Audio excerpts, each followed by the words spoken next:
From the Library of Archive Key, The Great God Pan by Arthur Machen.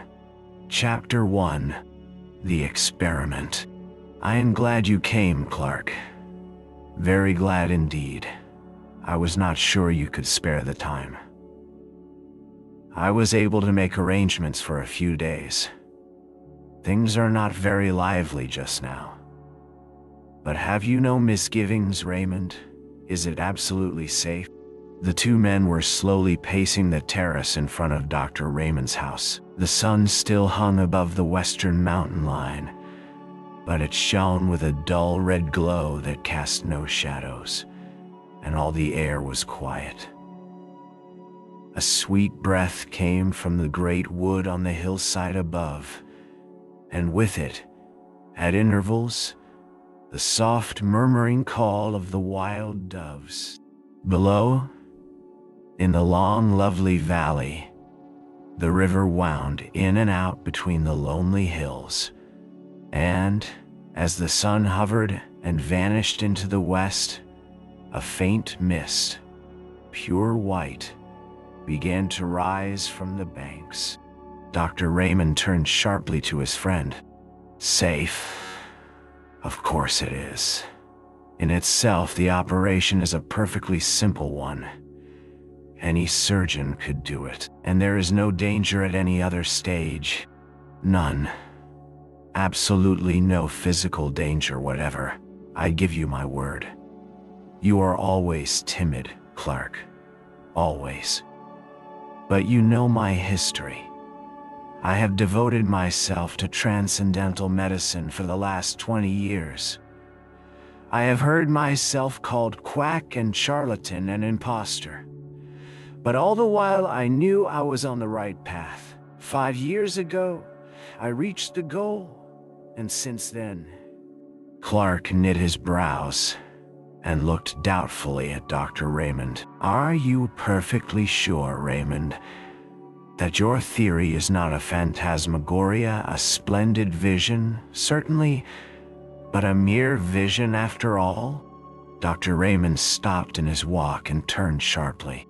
He was a middle-aged man, gaunt and thin, of a pale yellow complexion. But as he answered Clark and faced him, there was a flush on his cheek. Look about you, Clark. You see the mountain, and hill following after hill, as wave on wave. You see the woods and orchards, the fields of ripe corn, and the meadows reaching to the reed beds by the river. You see me standing here beside you, and hear my voice. But I tell you that all these things, yes. From that star that has just shone out in the sky to the solid ground beneath our feet, I say that all these are but dreams and shadows. The shadows that hide the real world from our eyes. There is a real world, but it is beyond this glamour and this vision, beyond these chases in Arras, dreams in a career, beyond them all as beyond a veil. I do not know whether any human being has ever lifted that veil. But I do know, Clark, that you and I shall see it lifted this very night from before another's eyes. You may think all this strange nonsense. It may be strange, but it is true. And the ancients knew what lifting the veil means. They called it seeing the God Pan. Clark shivered. The white mist gathering over the river was chilly. It is wonderful indeed, he said. We are standing on the brink of a strange world, Raymond, if what you say is true. I suppose the knife is absolutely necessary? Yes. A slight lesion in the gray matter, that is all. A trifling rearrangement of certain cells, a microscopical alteration that would escape the attention of 99 brain specialists out of 100. I don't want to bother you with shop, Clark. I might give you a mass of technical detail which would sound very imposing and would leave you as enlightened as you are now. But I suppose you have read casually, in out-of-the-way corners of your paper, that immense strides have been made recently in the physiology of the brain. I saw a paragraph the other day about Digby's theory and Brown-Faber's discoveries. Theories and discoveries. Where they are standing now, I stood 15 years ago. And I need not tell you that I have not been standing still for the last 15 years. It will be enough if I say that 5 years ago I made the discovery to which I alluded when I said that then I reached the goal. After years of labor, after years of toiling and groping in the dark, after days and nights of disappointment and sometimes of despair, in which I used now and then to tremble and grow cold, with the thought that perhaps there were others seeking for what I sought at last, after so long. A pang of sudden joy thrilled my soul, and I knew the long journey was at an end. By what seemed then, and still seems a chance, the suggestion of a moment's idle thought followed up upon familiar lines and paths that I had tracked 100 times already, the great truth burst upon me. And I saw, mapped out in lines of light, a whole world, a sphere unknown, continents and islands, and great oceans in which no ship. You will think all this high-flown language, Clark, but it is hard to be literal. And yet, I do not know whether what I am hinting at cannot be set forth in plain and homely terms. For instance, this world of ours is pretty well girded now with the telegraph wires and cables.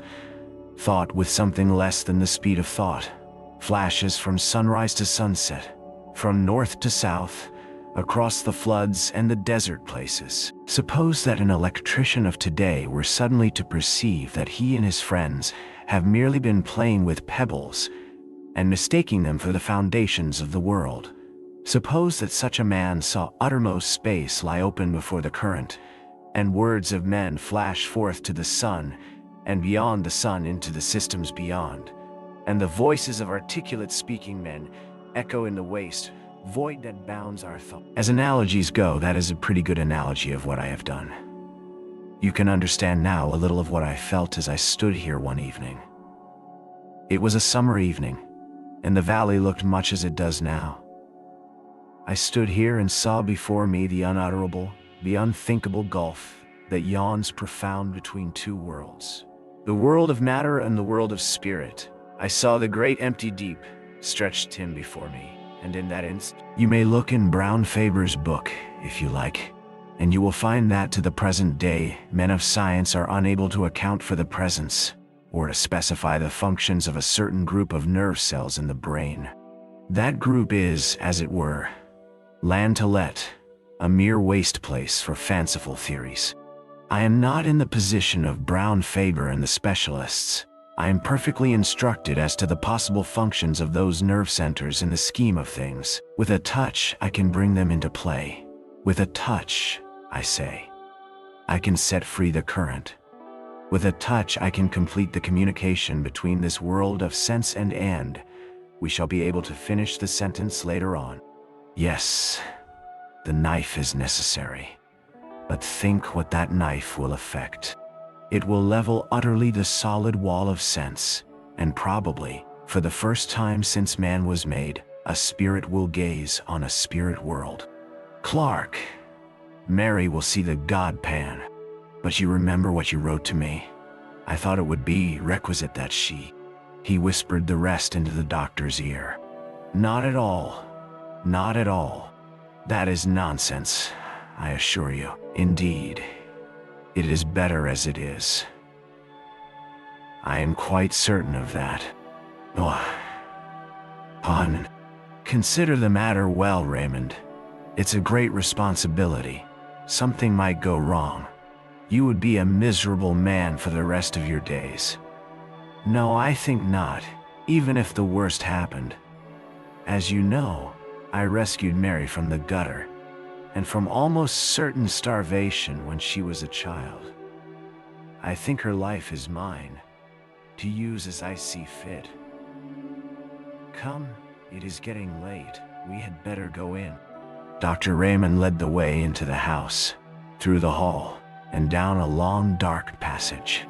He took a key from his pocket and opened a heavy door and motioned Clark into his laboratory. It had once been a billiard room and was lighted by a glass dome in the center of the ceiling, whence there still shone a sad gray light on the figure of the doctor as he lit a lamp with a heavy shade and placed it on a table in the middle of the room.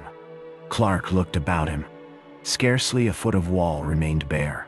There were shelves all around laden with bottles and phials of all shapes and colors, and at one end stood a little Chippendale bookcase. Raymond pointed to this. "You see that parchment, Oswald Crollius? He was one of the first to show me the way, though I don't think he ever found it himself. That is a strange saying of his. In every grain of wheat there lies hidden the soul of a star." There was not much of furniture in the laboratory. The table in the center, a stone slab with a drain in one corner, the two armchairs on which Raymond and Clark were sitting. That was all, except an odd-looking chair at the furthest end of the room. Clark looked at it and raised his eyebrows.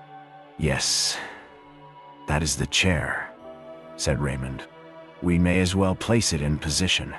He got up and wheeled the chair to the light and began raising and lowering it, letting down the seat, setting the back at various angles, and adjusting the footrest. It looked comfortable enough, and Clark passed his hand over the soft green velvet as the doctor manipulated the levers. "Now, Clark, make yourself quite comfortable. I have a couple of hours' work before me. I was obliged to leave certain matters to the last." Raymond went to the stone slab, and Clark watched him drearily as he bent over a row of phials and lit the flame under the crucible. The doctor had a small hand lamp, shaded as the larger one, on a ledge above his apparatus, and Clark, who sat in the shadows, looked down the great dreary room, wondering at the bizarre effects of brilliant light and undefined darkness contrasting with one another. Soon he became conscious of an odd odor, at first the merest suggestion of odor, in the room. And as it grew more decided, he felt surprised that he was not reminded of the chemist's shop or the surgery. Clark found himself idly endeavoring to analyze the sensation, and, half conscious, he began to think of a day, 15 years ago, that he had spent in roaming through the woods and meadows near his old home. It was a burning day at the beginning of August. The heat had dimmed the outlines of all things and all distances with a faint mist, and people who observed the thermometer spoke of an abnormal register, of a temperature that was almost tropical. Strangely, that wonderful hot day of the 50s rose up in Clark's imagination. The sense of dazzling, all-pervading sunlight seemed to blot out the shadows and the lights of the laboratory, and he felt again the heated air beating in gusts about his face, saw the shimmer rising from the turf, and heard the myriad murmur of the summer. "I hope the smell doesn't annoy you, Clark. There's nothing unwholesome about it. It may make you a bit sleepy, that's all." Clark heard the words quite distinctly, and knew that Raymond was speaking to him. But for the life of him, he could not rouse himself from his lethargy. He could only think of the lonely walk he had taken 15 years ago. It was his last look at the fields and woods he had known since he was a child. And now it all stood out in brilliant light, as a picture before him. Above all, there came to his nostrils the scent of summer, the smell of flowers mingled, and the odor of the woods, of cool shaded places, deep in the green depths, drawn forth by the sun's heat, and the scent of the good earth, lying as it were with arms stretched forth, and smiling lips, overpowered all. His fancies made him wander, as he had wandered long ago, from the fields into the wood, tracking a little path between the shining undergrowth of beech trees. And the trickle of water dropping from the limestone rock sounded as a clear melody in the dream. Thoughts began to go astray and to mingle with other recollections. The beech alley was transformed to a path beneath ilex trees, and here and there a vine climbed from bough to bough and sent up waving tendrils and drooped with purple grapes and the sparse gray-green leaves of a wild olive tree stood out against the dark shadows of the ilex. Clark, in the deep folds of dream, was conscious that the path from his father's house had led him into an undiscovered country, and he was wondering at the strangeness of it all, when suddenly, in place of the hum and murmur of the summer, an infinite silence seemed to fall on all things, and the wood was hushed. And for a moment of time he stood face to face there with a presence, and in that moment, the sacrament of body and soul was dissolved, and a voice seemed to cry, "Let us go hence." And then the darkness of darkness beyond the stars. The darkness of everlasting. When Clark woke up with a start, he saw Raymond pouring a few drops of some oily fluid into a green phial, which he stoppered tightly. "You have been dozing," he said. "The journey must have tired you out. It is done now. I am going to fetch Mary. I shall be back in 10 minutes. Clark lay back in his chair and wondered. It seemed as if he had but passed from one dream into another. He half expected to see the walls of the laboratory melt and disappear, and to awake in London, shuddering at his own sleeping fancies. But at last the door opened, and the doctor returned, and behind him came a girl of about 17, dressed all in white. She was so beautiful that Clark did not wonder at what the doctor had written to him. She was blushing now over face and neck and arms, but Raymond seemed unmoved. "Mary," he said, "the time has come. You are quite free. Are you willing to trust yourself to me entirely?" "Yes, dear." "You hear that, Clark? You are my witness. Here's the chair, Mary. It is quite easy. Just sit in it and lean back. Are you ready?" "Yo. Yes, dear. Quite ready." "Give me a kiss before you begin." The doctor stooped and kissed her mouth, kindly enough. "Now shut your eyes," he said. The girl closed her eyelids as if she were tired and longed for sleep, and Raymond held the green phial to her nostrils. Her face grew white, whiter than her dress. She struggled faintly, and then, with the feeling of submission strong within her, crossed her arms upon her breast as a little child about to say her prayers. The bright light of the lamp beat full upon her, and Clark watched changes fleeting over that face as the changes of the hills when the summer clouds float across the sun. And then she lay all white and still, and the doctor turned up one of her eyelids. She was quite unconscious. Raymond pressed hard on one of the levers, and the chair instantly sank back. Clark saw him cutting away a circle, like a tonsure, from her hair, and the lamp was moved nearer. Raymond took a small glittering instrument from a little case, and Clark turned away, shuddering. When he looked again, the doctor was binding up the wound he had made. "She will awake in 5 minutes." Raymond was still perfectly cool.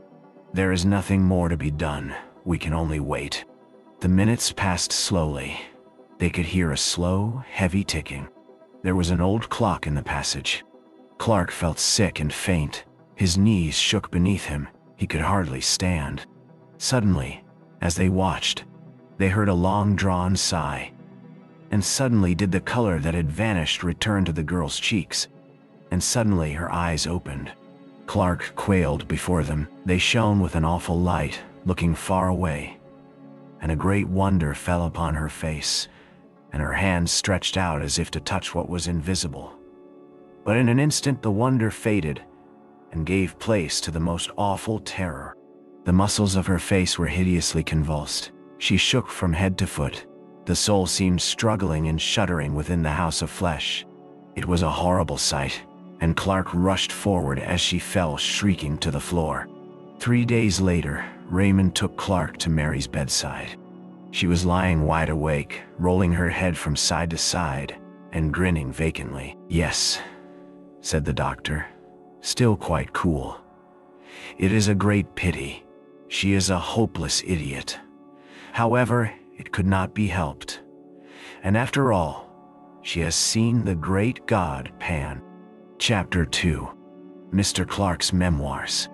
Mr. Clark, the gentleman chosen by Dr. Raymond to witness the strange experiment of the god Pan, was a person in whose character caution and curiosity were oddly mingled. In his sober moments, he thought of the unusual and the eccentric with undisguised aversion, and yet, deep in his heart, there was a wide-eyed inquisitiveness with respect to all the more recondite and esoteric elements in the nature of man. The latter tendency had prevailed when he accepted Raymond's invitation, for though his considered judgment had always repudiated the doctor's theories as the wildest nonsense, yet he secretly hugged a belief in fantasy, and would have rejoiced to see that belief confirmed. The horrors that he witnessed in the dreary laboratory were to a certain extent salutary. He was conscious of being involved in an affair not altogether reputable, and for many years afterwards he clung bravely to the commonplace and rejected all occasions of occult investigation. Indeed, on some homeopathic principle, he for some time attended the séances of distinguished mediums, hoping that the clumsy tricks of these gentlemen would make him altogether disgusted with mysticism of every kind. But the remedy, though caustic, was not efficacious. Clark knew that he still pined for the unseen, and little by little, the old passion began to reassert itself, as the face of Mary, shuddering and convulsed with an unknowable terror, faded slowly from his memory. Occupied all day in pursuits both serious and lucrative, the temptation to relax in the evening was too great, especially in the winter months, when the fire cast a warm glow over his snug bachelor apartment, and a bottle of some choice claret stood ready by his elbow. His dinner digested, he would make a brief pretense of reading the evening paper, but the mere catalogue of news soon palled upon him, and Clark would find himself casting glances of warm desire in the direction of an old Japanese bureau, which stood at a pleasant distance from the hearth. Like a boy before a jam closet, for a few minutes he would hover indecisive, but lust always prevailed, and Clark ended by drawing up his chair, lighting a candle, and sitting down before the bureau. Its pigeonholes and drawers teemed with documents on the most morbid subjects, and in the well reposed a large manuscript volume, in which he had painfully entered the gems of his collection. Clark had a fine contempt for published literature. The most ghostly story ceased to interest him if it happened to be printed. His sole pleasure was in the reading, compiling and rearranging what he called his memoirs to prove the existence of the devil, and engaged in this pursuit the evening seemed to fly, and the night appeared too short. On one particular evening, an ugly December night, black with fog and raw with frost, Clark hurried over his dinner, and scarcely deigned to observe his customary ritual of taking up the paper and laying it down again. He paced 2 or 3 times up and down the room, and opened the bureau, stood still a moment, and sat down. He leant back, absorbed in one of those dreams to which he was subject, and at length drew out his book and opened it at the last entry.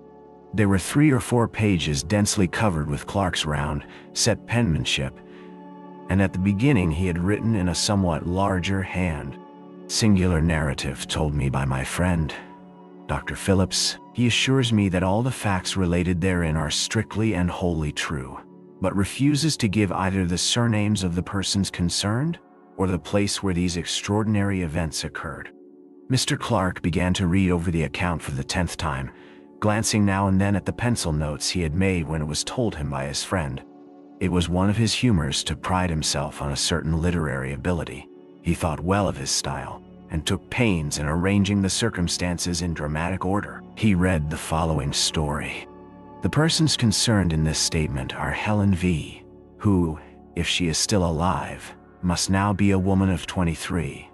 Rachel W., since deceased, who was a year younger than the above, and Trevor M., an imbecile, aged 18.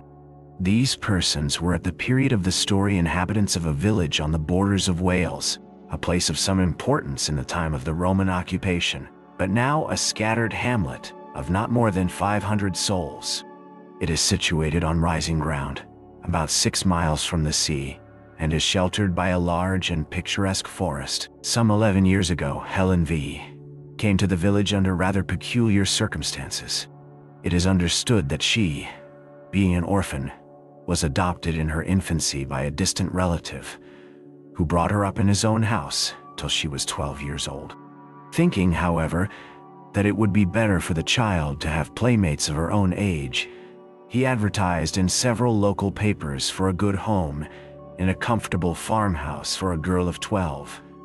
And this advertisement was answered by Mr. R., a well-to-do farmer in the above-mentioned village. His references proving satisfactory, the gentleman sent his adopted daughter to Mr. R. with a letter, in which he stipulated that the girl should have a room to herself, and stated that her guardians need be at no trouble in the matter of education, as she was already sufficiently educated for the position in life which she would occupy.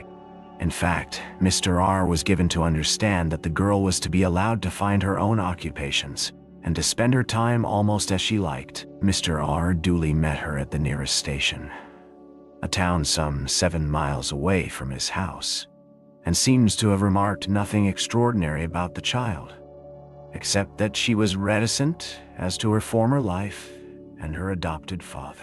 She was, however, of a very different type from the inhabitants of the village. Her skin was a pale, clear olive, and her features were strongly marked and of a somewhat foreign character. She appears to have settled down easily enough into farmhouse life and became a favorite with the children, who sometimes went with her on her rambles in the forest, for this was her amusement. Mr. R. states that he has known her go out by herself directly after their early breakfast, and not return till after dusk, and that, feeling uneasy at a young girl being out alone for so many hours, he communicated with her adopted father, who replied in a brief note that Helen must do as she chose. In the winter, when the forest paths are impassable, she spent most of her time in her bedroom, where she slept alone, according to the instructions of her relative. It was on one of these expeditions to the forest that the first of the singular incidents with which this girl is connected occurred, the date being about a year after her arrival at the village. The preceding winter had been remarkably severe, the snow drifting to a great depth, and the frost continuing for an unexampled period, and the summer following was as noteworthy for its extreme heat. On one of the very hottest days in this summer, Helen V. left the farmhouse for one of her long rambles in the forest, taking with her, as usual, some bread and meat for lunch. She was seen by some men in the fields making for the old Roman road, a green causeway which traverses the highest part of the wood, and they were astonished to observe that the girl had taken off her hat, though the heat of the sun was already almost tropical. As it happened, a laborer, Joseph W. by name, was working in the forest near the Roman road, and at 12 o'clock his little son, Trevor, brought the man his dinner of bread and cheese. After the meal, the boy, who was about 7 years old at the time, left his father at work, and, as he said, went to look for flowers in the wood, and the man, who could hear him shouting with delight over his discoveries, felt no uneasiness. Suddenly, however, he was horrified at hearing the most dreadful screams, evidently the result of great terror, proceeding from the direction in which his son had gone, and he hastily threw down his tools and ran to see what had happened. Tracing his path by the sound, he met the little boy, who was running headlong, and was evidently terribly frightened, and on questioning him, the man at last elicited that, after picking a posy of flowers, he felt tired, and lay down on the grass and fell asleep. He was suddenly awakened, as he stated, by a peculiar noise, a sort of singing he called it. And on peeping through the branches he saw Helen V. playing on the grass with a strange naked man, whom he seemed unable to describe more fully. He said he felt dreadfully frightened and ran away crying for his father. Joseph W. proceeded in the direction indicated by his son, and found Helen V. sitting on the grass in the middle of a glade or open space left by charcoal burners. He angrily charged her with frightening his little boy, but she entirely denied the accusation and laughed at the child's story of a strange man, to which he himself did not attach much credence. Joseph W. came to the conclusion that the boy had woke up with a sudden fright, as children sometimes do, but Trevor persisted in his story and continued in such evident distress that at last his father took him home, hoping that his mother would be able to soothe him. For many weeks, however, the boy gave his parents much anxiety. He became nervous and strange in his manner, refusing to leave the cottage by himself, and constantly alarming the household by waking in the night with cries of, "The man in the wood! Father! Father!" In course of time, however, the impression seemed to have worn off, and about 3 months later, he accompanied his father to the house of a gentleman in the neighborhood, for whom Joseph W. occasionally did work. The man was shown into the study, and the little boy was left sitting in the hall. And a few minutes later, while the gentleman was giving W.'s instructions, they were both horrified by a piercing shriek and the sound of a fall, and rushing out they found the child lying senseless on the floor, his face contorted with terror. The doctor was immediately summoned, and after some examination, he pronounced the child to be suffering from a kind of fit, apparently produced by a sudden shock. The boy was taken to one of the bedrooms, and after some time recovered consciousness, but only to pass into a condition described by the medical man as one of violent hysteria. The doctor exhibited a strong sedative, and in the course of 2 hours, pronounced him fit to walk home. But in passing through the hall, the paroxysms of fright returned, and with additional violence. The father perceived that the child was pointing at some object, and heard the old cry, "The man in the wood," and looking in the direction indicated saw a stone head of grotesque appearance, which had been built into the wall above one of the doors. It seems that the owner of the house had recently made alterations in his premises, and on digging the foundation for some offices, the men had found a curious head, evidently of the Roman period, which had been placed in the hall, in the manner described. The head is pronounced by the most experienced archaeologists of the district to be that of a faun or satyr. From whatever cause arising, this second shock seemed too severe for the boy Trevor, and at the present date he suffers from a weakness of intellect, which gives but little promise of amending. The matter caused a good deal of sensation at the time, and the girl Helen was closely questioned by Mr. R, but to no purpose, she steadfastly denying that she had frightened or in any way molested Trevor. The second event with which this girl's name is connected took place about 6 years ago, and is of a still more extraordinary character. At the beginning of the summer of 1882, Helen contracted a friendship of a peculiarly intimate character with Rachel M., the daughter of a prosperous farmer in the neighborhood. This girl, who was a year younger than Helen, was considered by most people to be the prettier of the two, though Helen's features had to a great extent softened as she became older. The two girls, who were together on every available opportunity, presented a singular contrast, the one with her clear, olive skin and almost Italian appearance, and the other of the proverbial red and white of our rural districts. It must be stated that the payments made to Mr. R for the maintenance of Helen were known in the village for their excessive liberality, and the impression was general that she would one day inherit a large sum of money from her relative.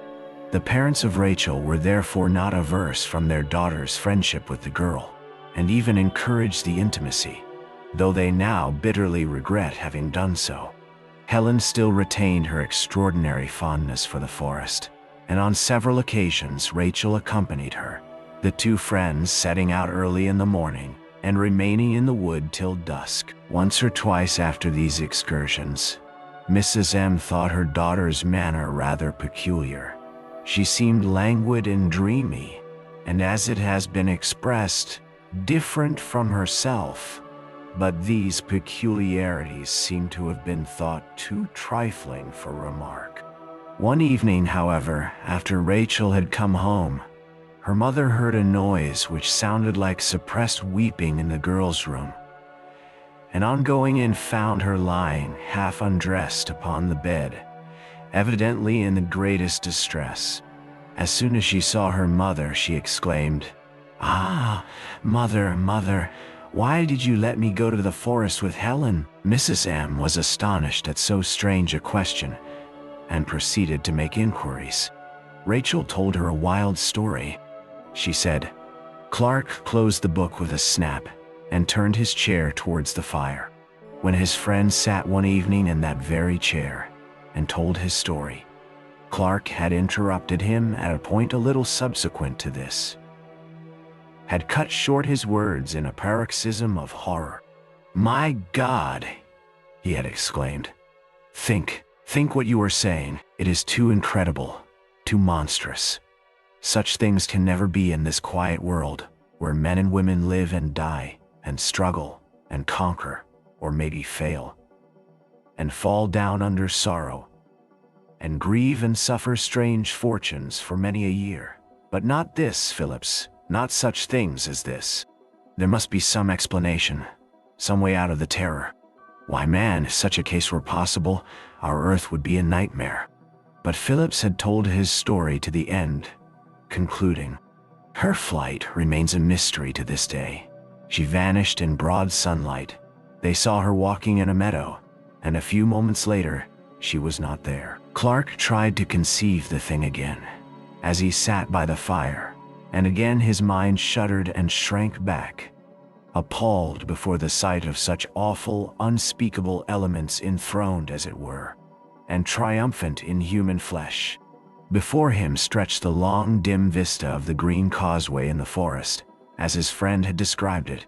He saw the swaying leaves and the quivering shadows on the grass. He saw the sunlight and the flowers, and far away, far in the long distance, the two figures moved toward him. One was Rachel, but the other?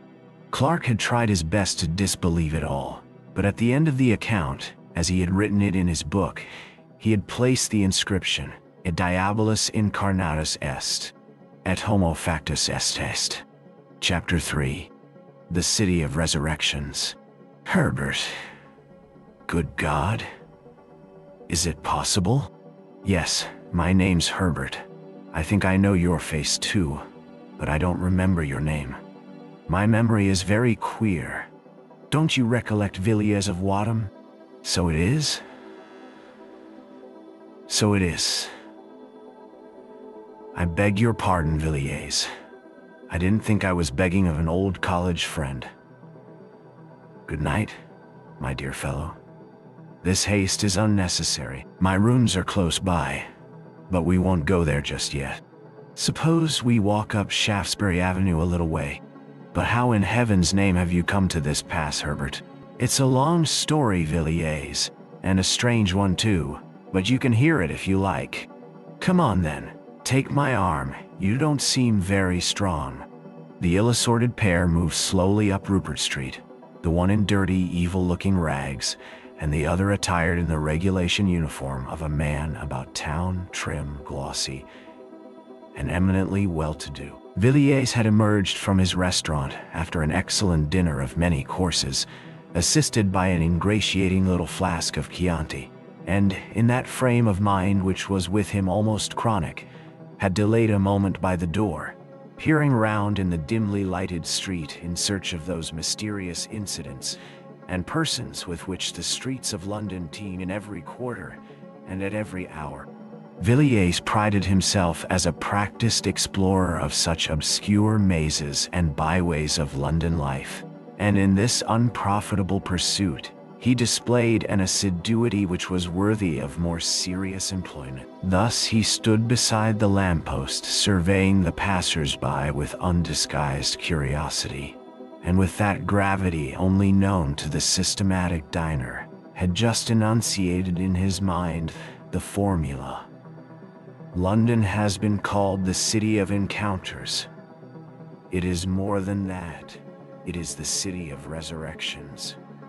When these reflections were suddenly interrupted by a piteous whine at his elbow, he looked around in some irritation, and with a sudden shock found himself confronted with the embodied proof of his somewhat stilted fancies. There, close beside him, his face altered and disfigured by poverty and disgrace, his body barely covered by greasy, ill-fitting rags, stood his old friend Charles Herbert, who had matriculated on the same day as himself, with whom he had been merry and wise for 12 revolving terms.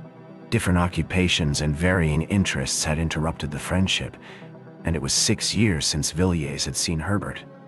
And now he looked upon this wreck of a man with grief and dismay, mingled with a certain inquisitiveness as to what dreary chain of circumstance had dragged him down to such a doleful pass. Villiers felt together with compassion all the relish of the amateur in mysteries, and congratulated himself on his leisurely speculations outside the restaurant.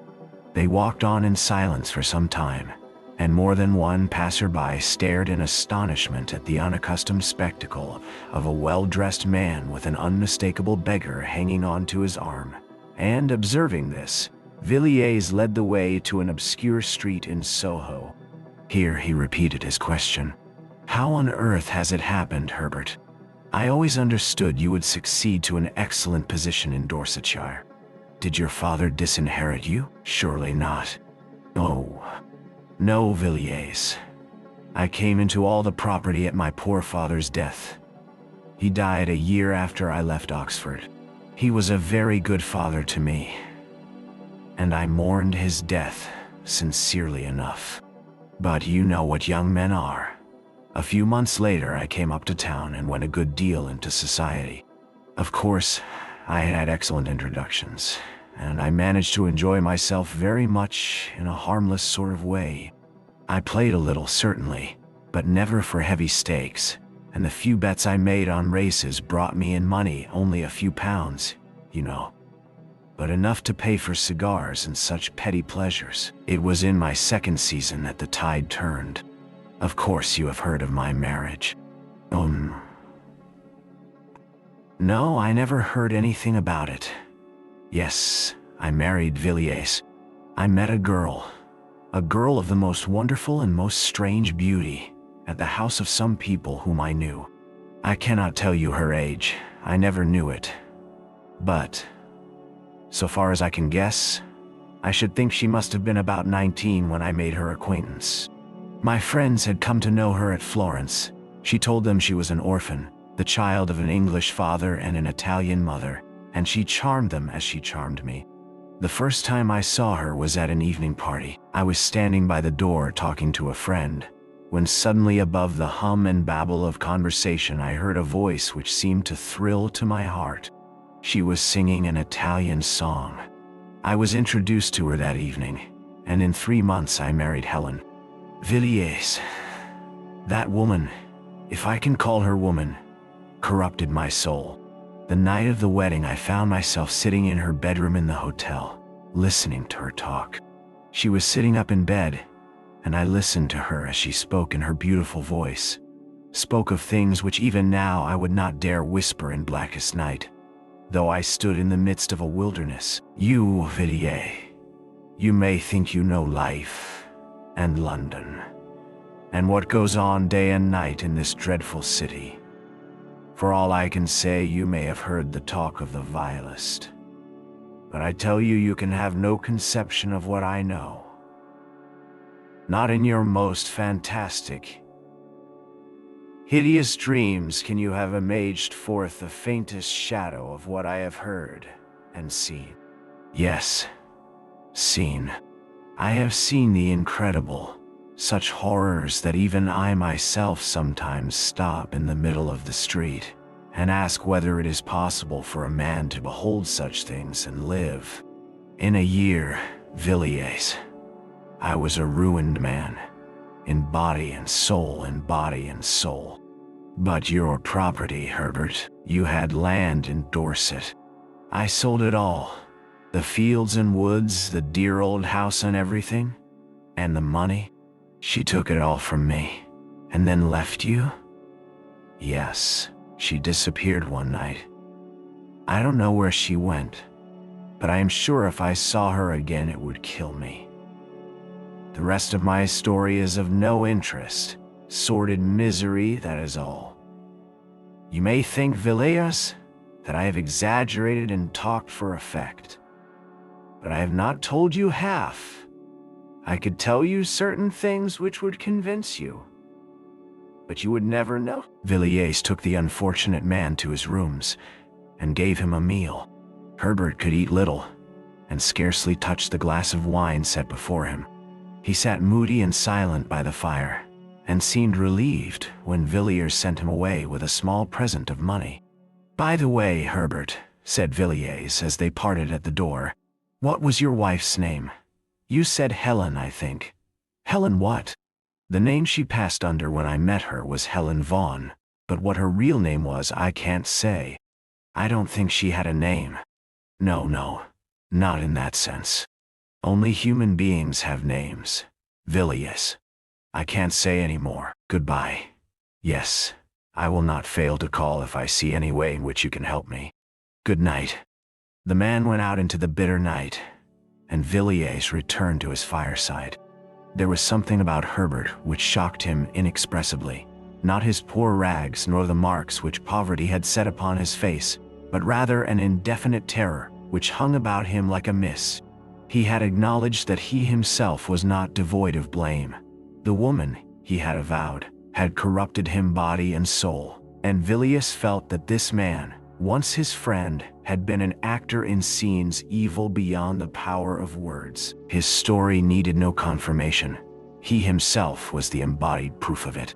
Villiers mused curiously over the story he had heard, and wondered whether he had heard both the first and the last of it. No, he thought. Certainly not the last. Probably only the beginning. A case like this is like a nest of Chinese boxes. You open one after another and find a quainter workmanship in every box. Most likely poor Herbert is merely one of the outside boxes. There are stranger ones to follow. Villiers could not take his mind away from Herbert and his story, which seemed to grow wilder as the night wore on. The fire began to burn low, and the chilly air of the morning crept into the room. Villiers got up with a glance over his shoulder, and shivering slightly, went to bed.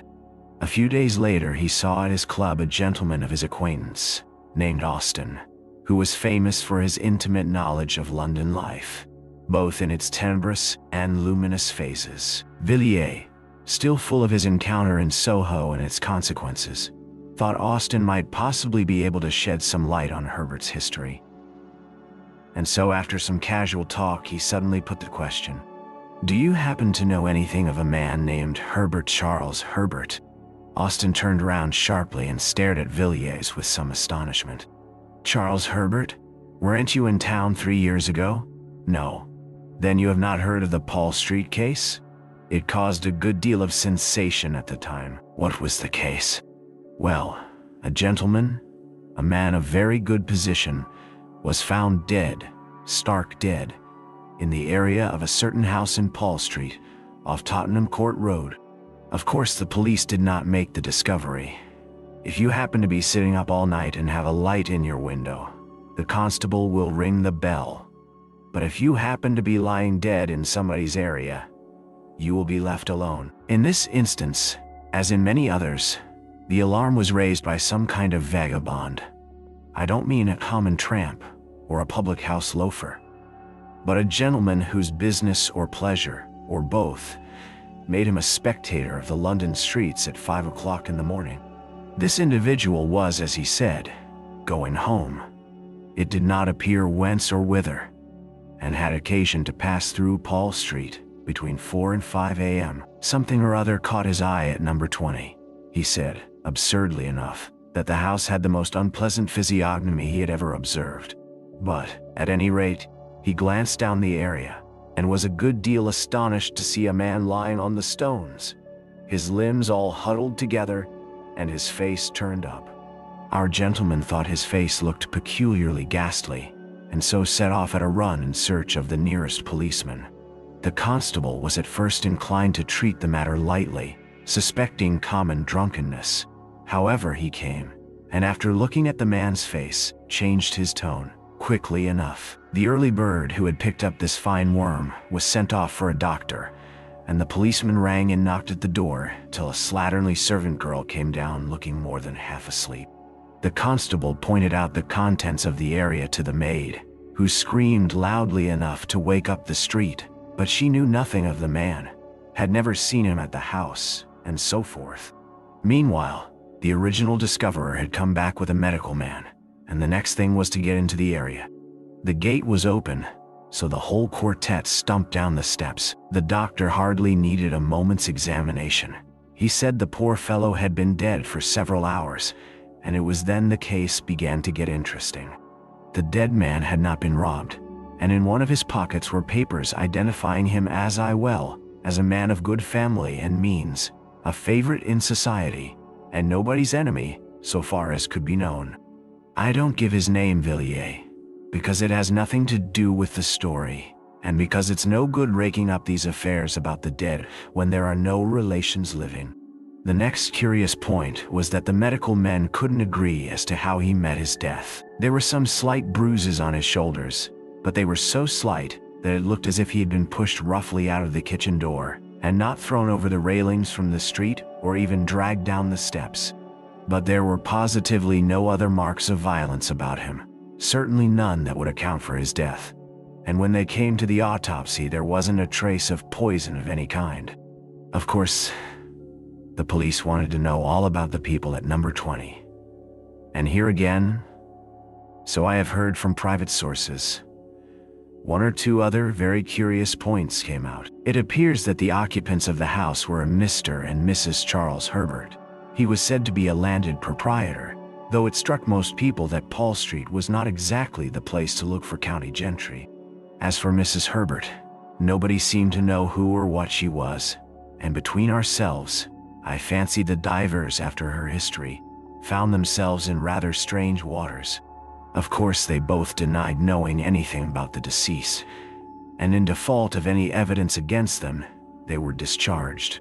But some very odd things came out about them. Though it was between 5 and 6 in the morning when the dead man was removed, a large crowd had collected, and several of the neighbors ran to see what was going on.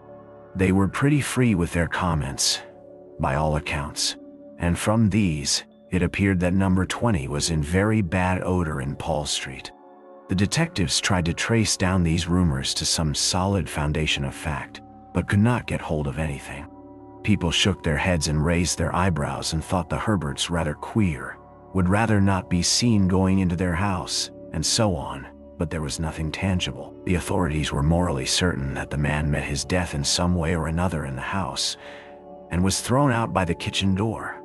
But they couldn't prove it, and the absence of any indications of violence or poisoning left them helpless. An odd case, wasn't it?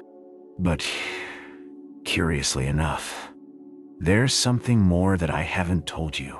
I happen to know one of the doctors who was consulted as to the cause of death, and sometime after the inquest I met him and asked him about it. "Do you really mean to tell me," I said, "that you were baffled by the case, that you actually don't know what the man died of?" "Pardon me," he replied. "I know perfectly well what caused death. Blank died of fright, of sheer awful terror. I never saw features so hideously contorted in the entire course of my practice, and I have seen the faces of a whole host of dead. The doctor was usually a cool customer enough, and a certain vehemence in his manner struck me, but I couldn't get anything more out. I suppose the Treasury didn't see their way to prosecuting the Herberts for frightening a man to death. At any rate, nothing was done, and the case dropped out of men's minds. Do you happen to know anything of Herbert?" "Well," replied Villiers, "he was an old college friend of mine." "You don't say so? Have you ever seen his wife?" "No, I haven't. I have lost sight of Herbert for many years. It's queer, isn't it, parting with a man at the college gate or at Paddington, seeing nothing of him for years, and then finding him pop up his head in such an odd place. But I should like to have seen Mrs. Herbert. people said extraordinary things about her. What sort of things?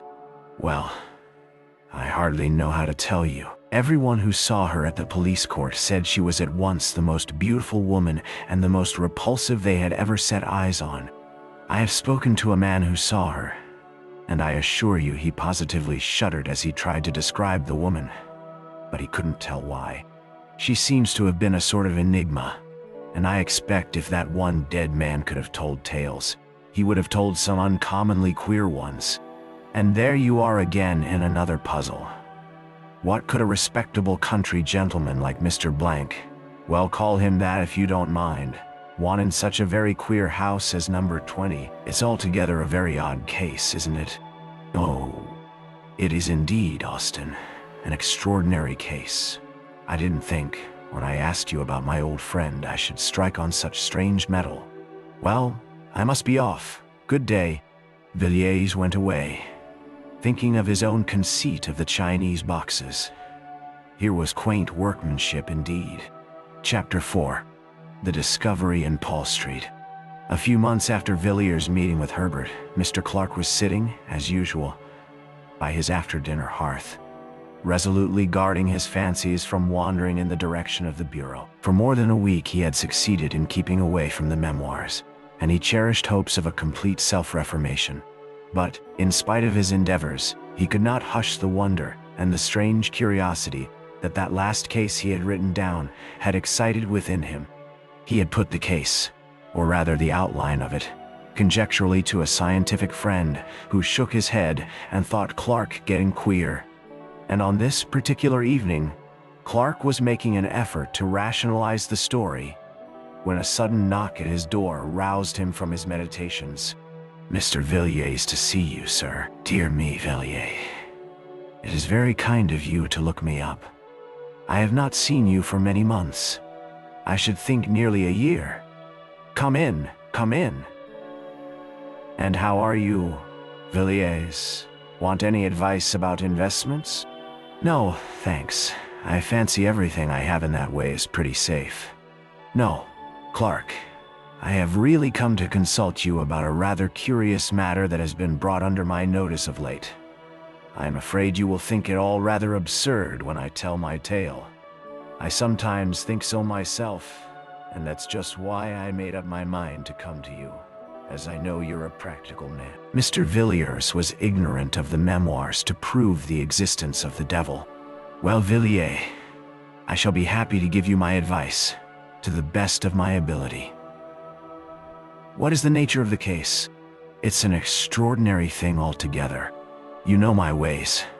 I always keep my eyes open in the streets, and in my time I have chanced upon some queer customers, and queer cases too. But this, I think, beats all. I was coming out of a restaurant one nasty winter night about 3 months ago. I had had a capital dinner and a good bottle of Chianti, and I stood for a moment on the pavement, thinking what a mystery there is about London streets and the companies that pass along them. A bottle of red wine encourages these fancies, Clark, and I dare say I should have thought a page of small type, but I was cut short by a beggar who had come behind me and was making the usual appeals. Of course I looked round, and this beggar turned out to be what was left of an old friend of mine, a man named Herbert. I asked him how he had come to such a wretched pass, and he told me. We walked up and down one of those long, dark Soho streets, and there I listened to his story. He said he had married a beautiful girl, some years younger than himself, and, as he put it, she had corrupted him body and soul. He wouldn't go into details. He said he dare not, that what he had seen and heard haunted him by night and day. And when I looked in his face, I knew he was speaking the truth. There was something about the man that made me shiver. I don't know why, but it was there. I gave him a little money and sent him away, and I assure you that when he was gone, I gasped for breath. His presence seemed to chill one's blood. And, isn't all this just a little fanciful, Villiers? I suppose the poor fellow had made an imprudent marriage and, in plain English, gone to the bad. Well, listen to this. Villiers told Clark the story he had heard from Austin. You see, he concluded, there can be but little doubt that this Mr. Blank, whoever he was, died of sheer terror. He saw something so awful, so terrible, that it cut short his life. And what he saw, he most certainly saw in that house, which, somehow or other, had got a bad name in the neighborhood. I had the curiosity to go and look at the place for myself. It's a saddening kind of street. The houses are old enough to be mean and dreary, but not old enough to be quaint. As far as I could see, most of them are let in lodgings, furnished and unfurnished, and almost every door has 3 bells to it. Here and there the ground floors have been made into shops of the commonest kind. It's a dismal street in every way. I found number 20 was to let, and I went to the agents and got the key. Of course I should have heard nothing of the Herberts in that quarter, but I asked the man, fair and square, how long they had left the house, and whether there had been other tenants in the meanwhile. He looked at me queerly for a minute and told me the Herberts had left immediately after the unpleasantness, as he called it, and since then the house had been empty. Mr. Villiers paused for a moment. I have always been rather fond of going over empty houses. There's a sort of fascination about the desolate empty rooms, with the nails sticking in the walls and the dust thick upon the windowsills. But I didn't enjoy going over number 20 Paul Street. I had hardly put my foot inside the passage before I noticed a queer, heavy feeling about the air of the house. Of course, all empty houses are stuffy, and so forth. But this was something quite different. I can't describe it to you, but it seemed to stop the breath. I went into the front room and the back room, and the kitchens downstairs. They were all dirty and dusty enough, as you would expect. But there was something strange about them all. I couldn't define it to you. I only know I felt queer. It was one of the rooms on the first floor, though. That was the worst. It was a largish room, and once on a time the paper must have been cheerful enough. But when I saw it, paint, paper, and everything were most doleful. But the room was full of horror. I felt my teeth grinding as I put my hand on the door, and when I went in, I thought I should have fallen fainting to the floor. However, I pulled myself together and stood against the end wall, wondering what on earth there could be about the room to make my limbs tremble and my heart beat as if I were at the hour of death. In one corner there was a pile of newspapers littered about on the floor, and I began looking at them. They were papers of 3 or 4 years ago, some of them half torn, and some crumpled, as if they had been used for packing. I turned the whole pile over, and amongst them I found a curious drawing. I will show it you presently. But I couldn't stay in the room. I felt it was overpowering me. I was thankful to come out, safe and sound, into the open air. People stared at me as I walked along the street, and one man said I was drunk. I was staggering about from one side of the pavement to the other, and it was as much as I could do to take the key back to the agent and get home. I was in bed for a week, suffering from what my doctor called nervous shock and exhaustion. One of those days I was reading the evening paper and happened to notice a paragraph headed, "Starved to Death." It was the usual style of thing. A model lodging house in Marylebone. A door locked for several days, and a dead man in his chair when they broke in. The deceased, said the paragraph, was known as Charles Herbert, and is believed to have been once a prosperous country gentleman. His name was familiar to the public 3 years ago, in connection with the mysterious death in Paul Street, Tottenham Court Road, the deceased being the tenant of the house number 20, in the area of which a gentleman of good position was found dead, under circumstances not devoid of suspicion. A tragic ending, wasn't it? But after all, if what he told me were true, which I am sure it was, the man's life was all a tragedy, and a tragedy of a stranger sort than they put on the boards. "And that is the story, is it?" said Clark musingly. "Yes, that is the story. Well, really, Villiers, I scarcely know what to say about it. There are, no doubt, circumstances in the case which seem peculiar. The finding of the dead man in the area of Herbert's house, for instance, and the extraordinary opinion of the physician as to the cause of death, But after all, it is conceivable that the facts may be explained in a straightforward manner. As to your own sensations when you went to see the house, I would suggest that they were due to a vivid imagination. You must have been brooding, in a semi-conscious way, over what you had heard. I don't exactly see what more can be said or done in the matter. You evidently think there is a mystery of some kind, but Herbert is dead. Where then do you propose to look? Oh, Andi, Ashura. I propose to look for the woman whom he married. She is the mystery? The two men sat silent by the fireside, Clark secretly congratulating himself on having successfully kept up the character of advocate of the commonplace, and Villiers wrapped in his gloomy fancies. I think I will have a cigarette, he said at last, and put his hand in his pocket to feel for the cigarette case. He said, starting slightly, I forgot I had something to show you. You remember my saying that I had found a rather curious sketch amongst the pile of old newspapers at the house in Paul Street. Here it is. Villiers drew out a small thin parcel from his pocket. It was covered with brown paper and secured with string, and the knots were troublesome. In spite of himself, Clark felt inquisitive.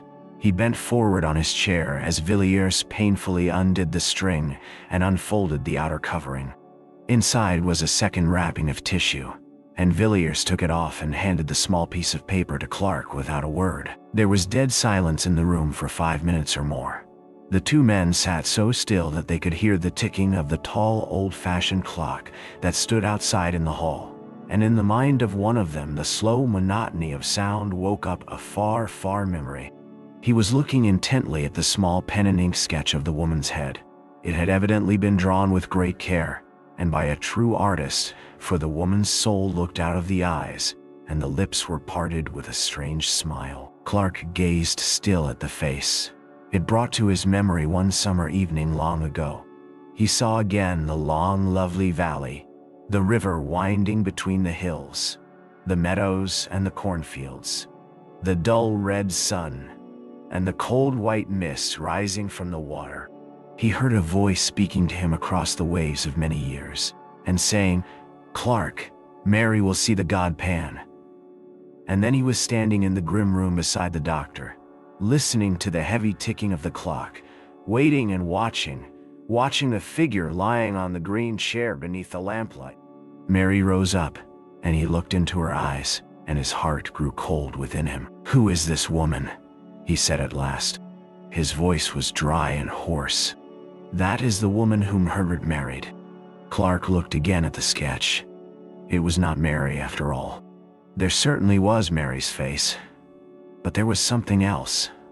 Something he had not seen on Mary's features when the white-clad girl entered the laboratory with the doctor, nor at her terrible awakening, nor when she lay grinning on the bed. Whatever it was, the glance that came from those eyes, the smile on the full lips, or the expression of the whole face, Clark shuddered before it in his inmost soul, and thought, unconsciously, of Dr. Phillips' words, the most vivid presentment of evil I have ever seen.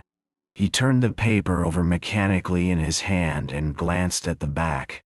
Good God, Clark, what is the matter? You are as white as death. Villiers had started wildly from his chair, as Clark fell back with a groan, and let the paper drop from his hands. I don't feel very well, Villiers. I am subject to these attacks. Pour me out a little wine. Thanks, that will do. I shall feel better in a few minutes. Villiers picked up the fallen sketch and turned it over as Clark had done. You saw that, he said. That's how I identified it as being a portrait of Herbert's wife, or I should say his widow. How do you feel now? Better, thanks. It was only a passing faintness. I don't think I quite catch your meaning. What did you say enabled you to identify the picture? This word Helen written on the back. Didn't I tell you her name was Helen? Yes, Helen Vaughn. Clark groaned. There could be no shadow of doubt. Now, don't you agree with me? said Villiers. That in the story I have told you tonight, and in the part this woman plays in it, there are some very strange points? Yes, Villiers, Clark muttered. It is a strange story indeed. A strange story indeed. You must give me time to think it over. I may be able to help you or I may not. Must you be going now? Well, good night, Villiers, good night. Come and see me in the course of a week. Chapter 5. The Letter of Advice. Do you know, Austin, said Villiers, as the two friends were pacing sedately along Piccadilly one pleasant morning in May. Do you know I am convinced that what you told me about Paul Street and the Herberts is a mere episode in an extraordinary history? I may as well confess to you that when I asked you about Herbert a few months ago, I had just seen him. You had seen him? Where? He begged of me in the street one night. He was in the most pitiable plight, but I recognized the man, and I got him to tell me his history, or at least the outline of it. In brief, it amounted to this: he had been ruined by his wife. In what manner? He would not tell me. He would only say that she had destroyed him, body and soul. The man is dead now, and what has become of his wife? That's what I should like to know. And I mean to find her sooner or later. I know a man named Clark, a dry fellow, in fact a man of business, but shrewd enough. You understand my meaning. Not shrewd in the mere business sense of the word, but a man who really knows something about men and life. Well, I laid the case before him, and he was evidently impressed. He said it needed consideration, and asked me to come again in the course of a week. A few days later, I received this extraordinary letter. Austin took the envelope, drew out the letter, and read it curiously. It ran as follows. My dear Villiers, I have thought over the matter on which you consulted me the other night, and my advice to you is this. Throw the portrait into the fire. Blot out the story from your mind. Never give it another thought, Villiers, or you will be sorry. You will think, no doubt, that I am in possession of some secret information, and to a certain extent, that is the case. But I only know a little. I am like a traveler who has peered over an abyss, and has drawn back in terror. What I know is strange enough and horrible enough, but beyond my knowledge, there are depths and horrors, more frightful still, more incredible than any tale told of winter nights about the fire. I have resolved, and nothing shall shake that resolve, to explore no whit farther.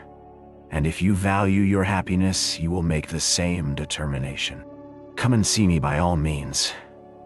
But we will talk on more cheerful topics than this. Austin folded the letter methodically and returned it to Villiers. It is certainly an extraordinary letter, he said. What does he mean by the portrait? I forgot to tell you I have been to Paul Street and have made a discovery. Villiers told his story as he had told it to Clark, and Austin listened in silence. He seemed puzzled. How very curious that you should experience such an unpleasant sensation in that room, he said at length. I hardly gathered that it was a mere matter of the imagination. A feeling of repulsion, in short. No, it was more physical than mental. It was as if I were inhaling at every breath some deadly fume, which seemed to penetrate to every nerve and bone and sinew of my body. I felt racked from head to foot. My eyes began to grow dim. It was like the entrance of death. Yes. Very strange, certainly. You see, your friend confesses that there is some very black story connected with this woman. Did you notice any particular emotion in him when you were telling your tale? Yes, I did. He became very faint, but he assured me that it was a mere passing attack to which he was subject. Did you believe him? I did at the time, but I don't now. He heard what I had to say with a good deal of indifference, till I showed him the portrait. It was then he was seized with the attack of which I spoke. He looked ghastly, I assure you. Then he must have seen the woman before, but there might be another explanation. It might have been the name, and not the face, which was familiar to him. What do you think? I couldn't say. To the best of my belief, it was after turning the portrait in his hands that he nearly dropped from his chair. The name, you know, was written on the back? Quite so. After all, it is impossible to come to any resolution in a case like this. I hate melodrama, and nothing strikes me as more commonplace and tedious than the ordinary ghost story of commerce. But really, Villiers, it looks as if there was something very queer at the bottom of all this. The two men had, without noticing it, turned up Ashley Street, leading northward from Piccadilly. It was a long street, and rather a gloomy one, but here and there a brighter taste had illuminated the dark houses with flowers and gay curtains, and a cheerful paint on the doors. Villiers glanced up as Austin stopped speaking, and looked at one of these houses. Geraniums, red and white, drooped from every sill, and daffodil-colored curtains were draped back from each window. "It looks cheerful, doesn't it?" he said. "Yes, and the inside is still more cheery. One of the pleasantest houses of the season, so I have heard. I haven't been there myself, but I've met several men who have, and they tell me it's uncommonly jovial." "Whose house is it?" "A Mrs. Beaumont's." "And who is she?" "I couldn't tell you. I have heard she comes from South America, but after all, who she is of little consequence. She is a very wealthy woman. There's no doubt of that, and some of the best people have taken her up. I hear she has some wonderful claret, really marvelous wine, which must have cost a fabulous sum. Lord Argentine was telling me about it. He was there last Sunday evening. He assures me he has never tasted such a wine, and Argentine, as you know, is an expert. By the way, that reminds me, she must be an oddish sort of woman. This Mrs. Beaumont." Argentine asked her how old the wine was, and what do you think she said? "About 1,000 years, I believe." Lord Argentine thought she was chaffing him, you know, but when he laughed, she said she was speaking quite seriously, and offered to show him the jar. Of course, he couldn't say anything more after that, but it seems rather antiquated for a beverage, doesn't it? Why, here we are at my rooms. Come in, won't you? Is she? Wendy. Thanks. I think I will. I haven't seen the curiosity shop for some time. It was a room furnished richly, yet oddly, where every chair and bookcase and table, and every rug and jar and ornament seemed to be a thing apart, preserving each its own individuality. "Anything fresh lately?" said Villiers after a while. "No, I think not. You saw those queer jugs, didn't you?" "I thought so." "I don't think I have come across anything for the last few weeks." Austin glanced round the room from cupboard to cupboard, from shelf to shelf, in search of some new oddity. His eyes fell at last on an old chest, pleasantly and quaintly carved, which stood in a dark corner of the room. "Ah," he said. "I was forgetting. I have got something to show you." Austin unlocked the chest, drew out a thick quarto volume, laid it on the table, and resumed the cigar he had put down. "Did you know Arthur Merrick, the painter, Villiers?" "A little.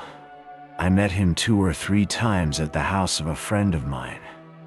"What has become of him?" "I haven't heard his name mentioned for some time." "He's dead?" "You don't say so. Quite young, wasn't he?" "Yes, only 30 when he died." "What did he die of?" "I don't know. He was an intimate friend of mine, and a thoroughly good fellow. He used to come here and talk to me for hours, and he was one of the best talkers I have met. He could even talk about painting, and that's more than can be said of most painters. About 18 months ago, he was feeling rather overworked, and partly at my suggestion, he went off on a sort of roving expedition, with no very definite end or aim about it. I believe New York was to be his first port, but I never heard from him. 3 months ago I got this book with a very civil letter from an English doctor practicing at Buenos Aires, stating that he had attended the late Mr. Merrick during his illness, and that the deceased had expressed an earnest wish that the enclosed packet should be sent to me after his death. That was all. And haven't you written for further particulars? I have been thinking of doing so. You would advise me to write to the doctor? Oh, certainly. And what about the book? It was sealed up when I got it. I don't think the doctor had seen it. It is something very rare? Merrick was a collector, perhaps? No, I think not. Hardly a collector. Now, what do you think of those Ainu jugs? They are peculiar, but I like them. But aren't you going to show me poor Merrick's legacy? Yes, to be sure. The fact is, it's rather a peculiar sort of thing, and I haven't shown it to anyone. I wouldn't say anything about it if I were you. There it is. Villiers took the book and opened it at haphazard. It isn't a printed volume then, he said. Number. It is a collection of drawings in black and white by my poor friend Merrick. Villiers turned to the first page. It was blank. The second bore a brief inscription which he read. Silet per diem universis, nec sine horror, secretus est, lucet nocturnis ignibus, chorus agipanum undic personatur, audiontur et cantus tibiarum, et tinnitus symbolorum, per oram maritimum pon. On the third page was a design which made Villiers start and look up at Austin. He was gazing abstractedly out of the window. Villiers turned page after page, absorbed, in spite of himself, in the frightful Walpurgis night of evil, strange, monstrous evil, that the dead artist had set forth in hard black and white. The figures of fauns and satyrs and agipans danced before his eyes. The darkness of the thicket, the dance on the mountaintop, the scenes by lonely shores, in green vineyards, by rocks and desert places, passed before him. A world before which the human soul seemed to shrink back and shudder. Villiers whirled over the remaining pages. He had seen enough, but the picture on the last leaf caught his eye as he almost closed the book. Austin! Well, what is it? Do you know who that is? It was a woman's face, alone on the white page. Know who it is? No, of course not. I do. Who is it? It is Mrs. Herbert. Are you sure? I am perfectly certain of it. Poor Merrick. He is one more chapter in her history. But what do you think of the designs? They are frightful. Lock the book up again, Austin. If I were you, I would burn it. It must be a terrible companion, even though it be in a chest. Nice. They are singular drawings, but I wonder what connection there could be between Merrick and Mrs. Herbert, or what link between her and these designs.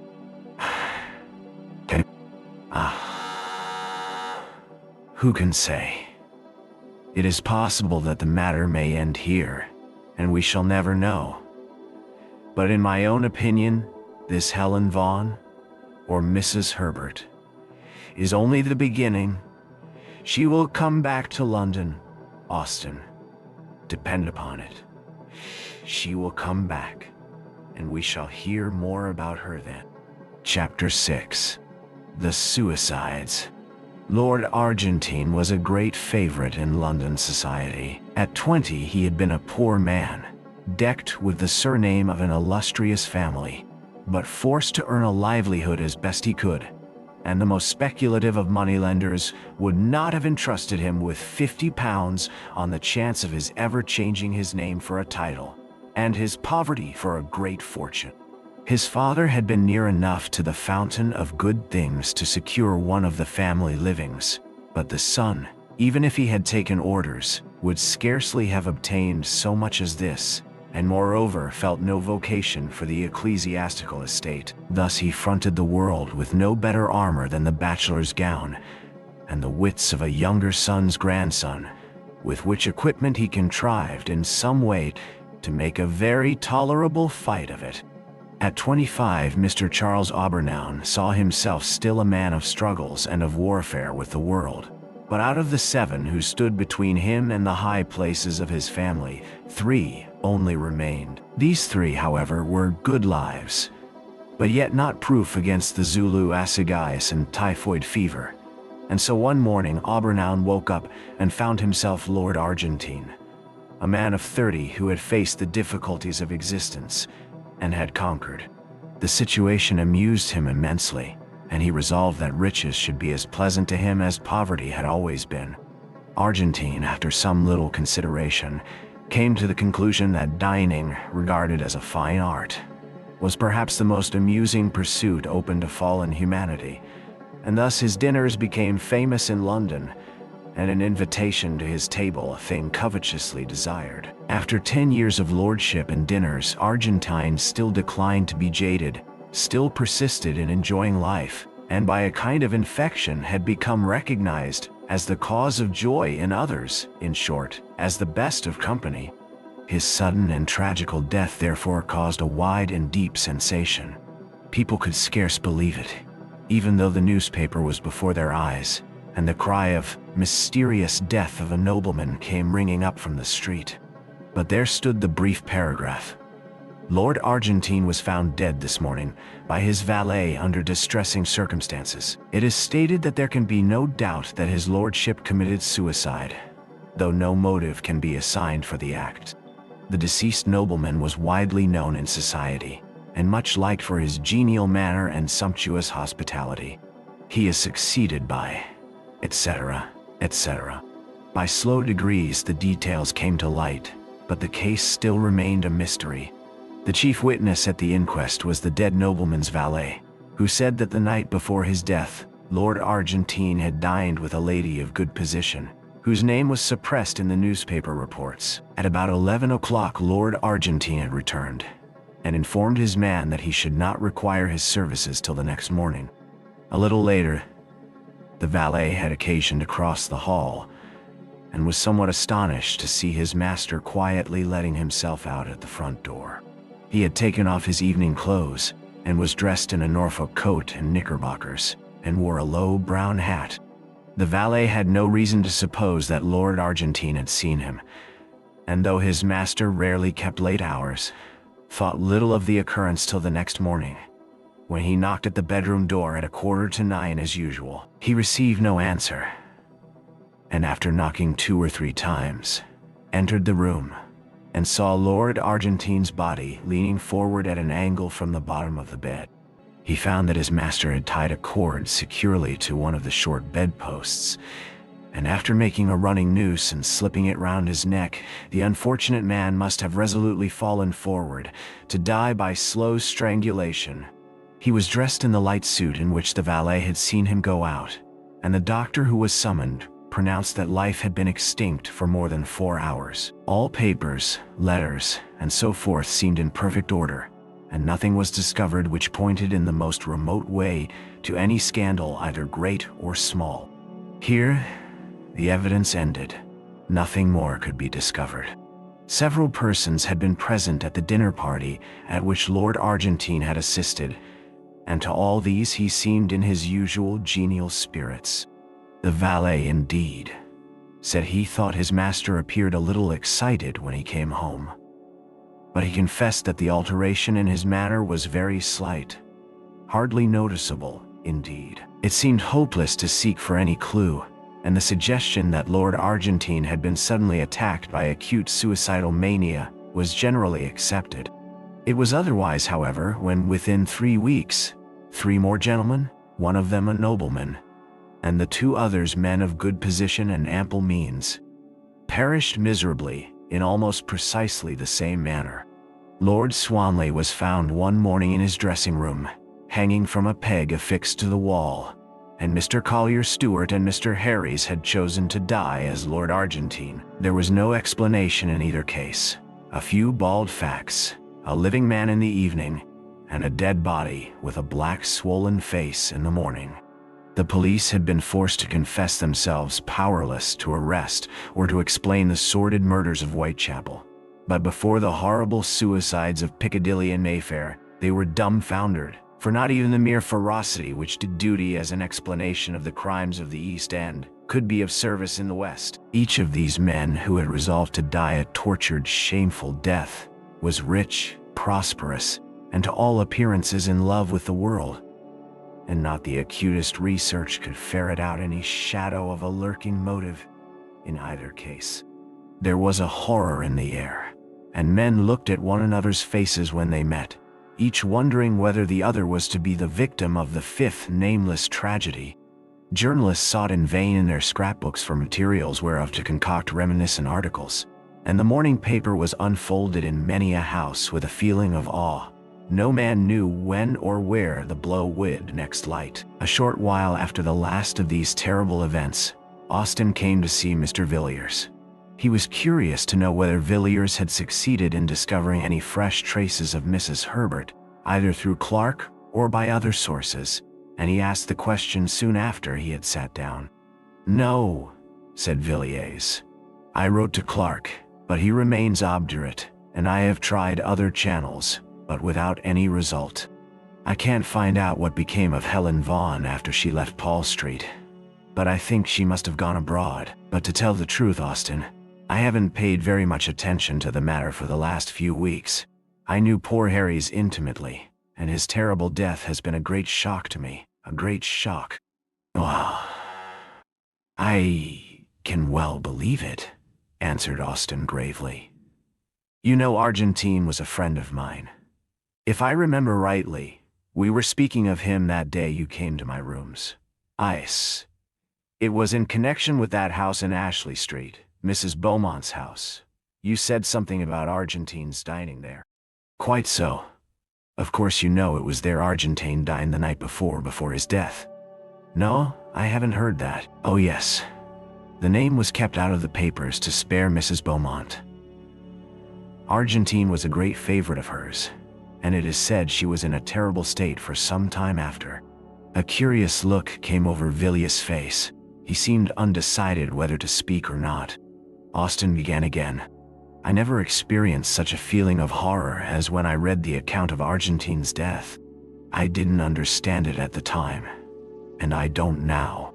I knew him well, and it completely passes my understanding for what possible cause he, or any of the others for the matter of that, could have resolved in cold blood to die in such an awful manner. You know how men babble away each other's characters in London.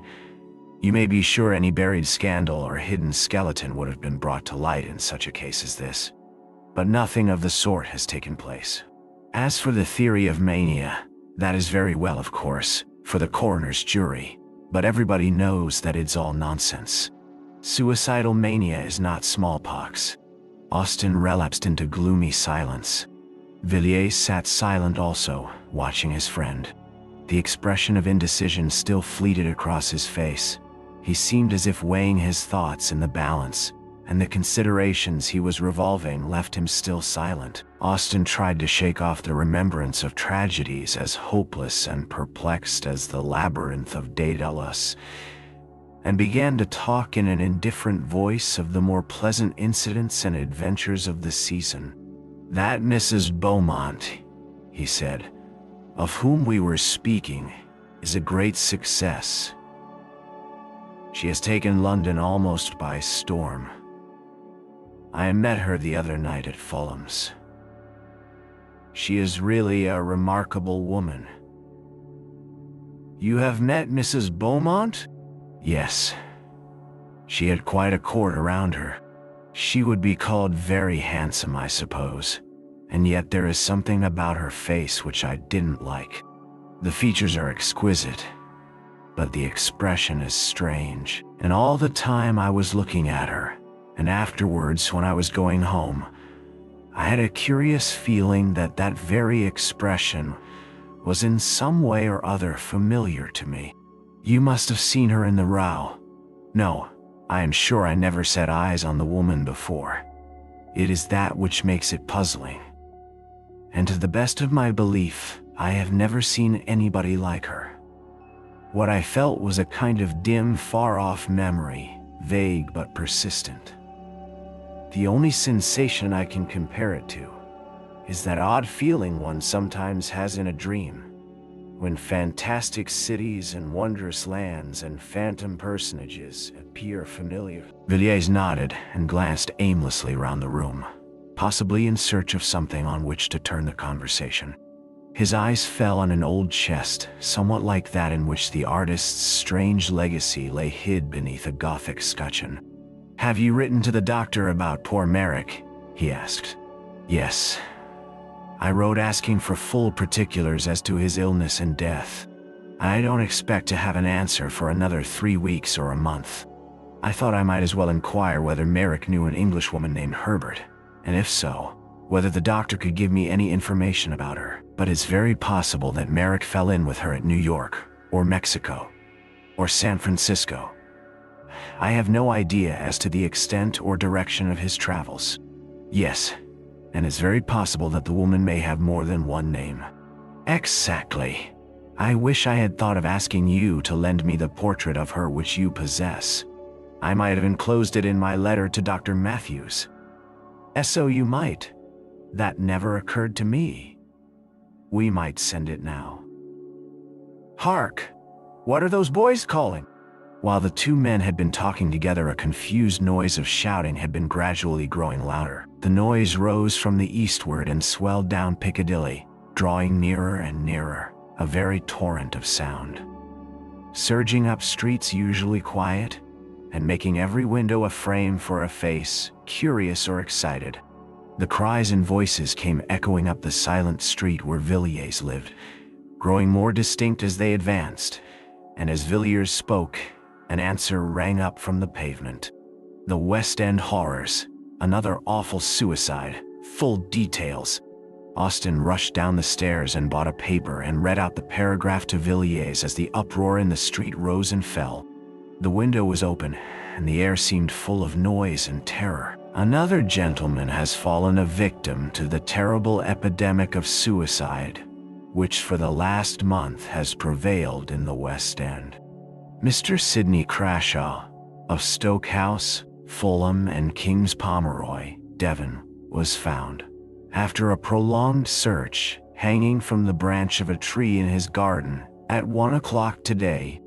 The deceased gentleman dined last night at the Carlton Club, and seemed in his usual health and spirits.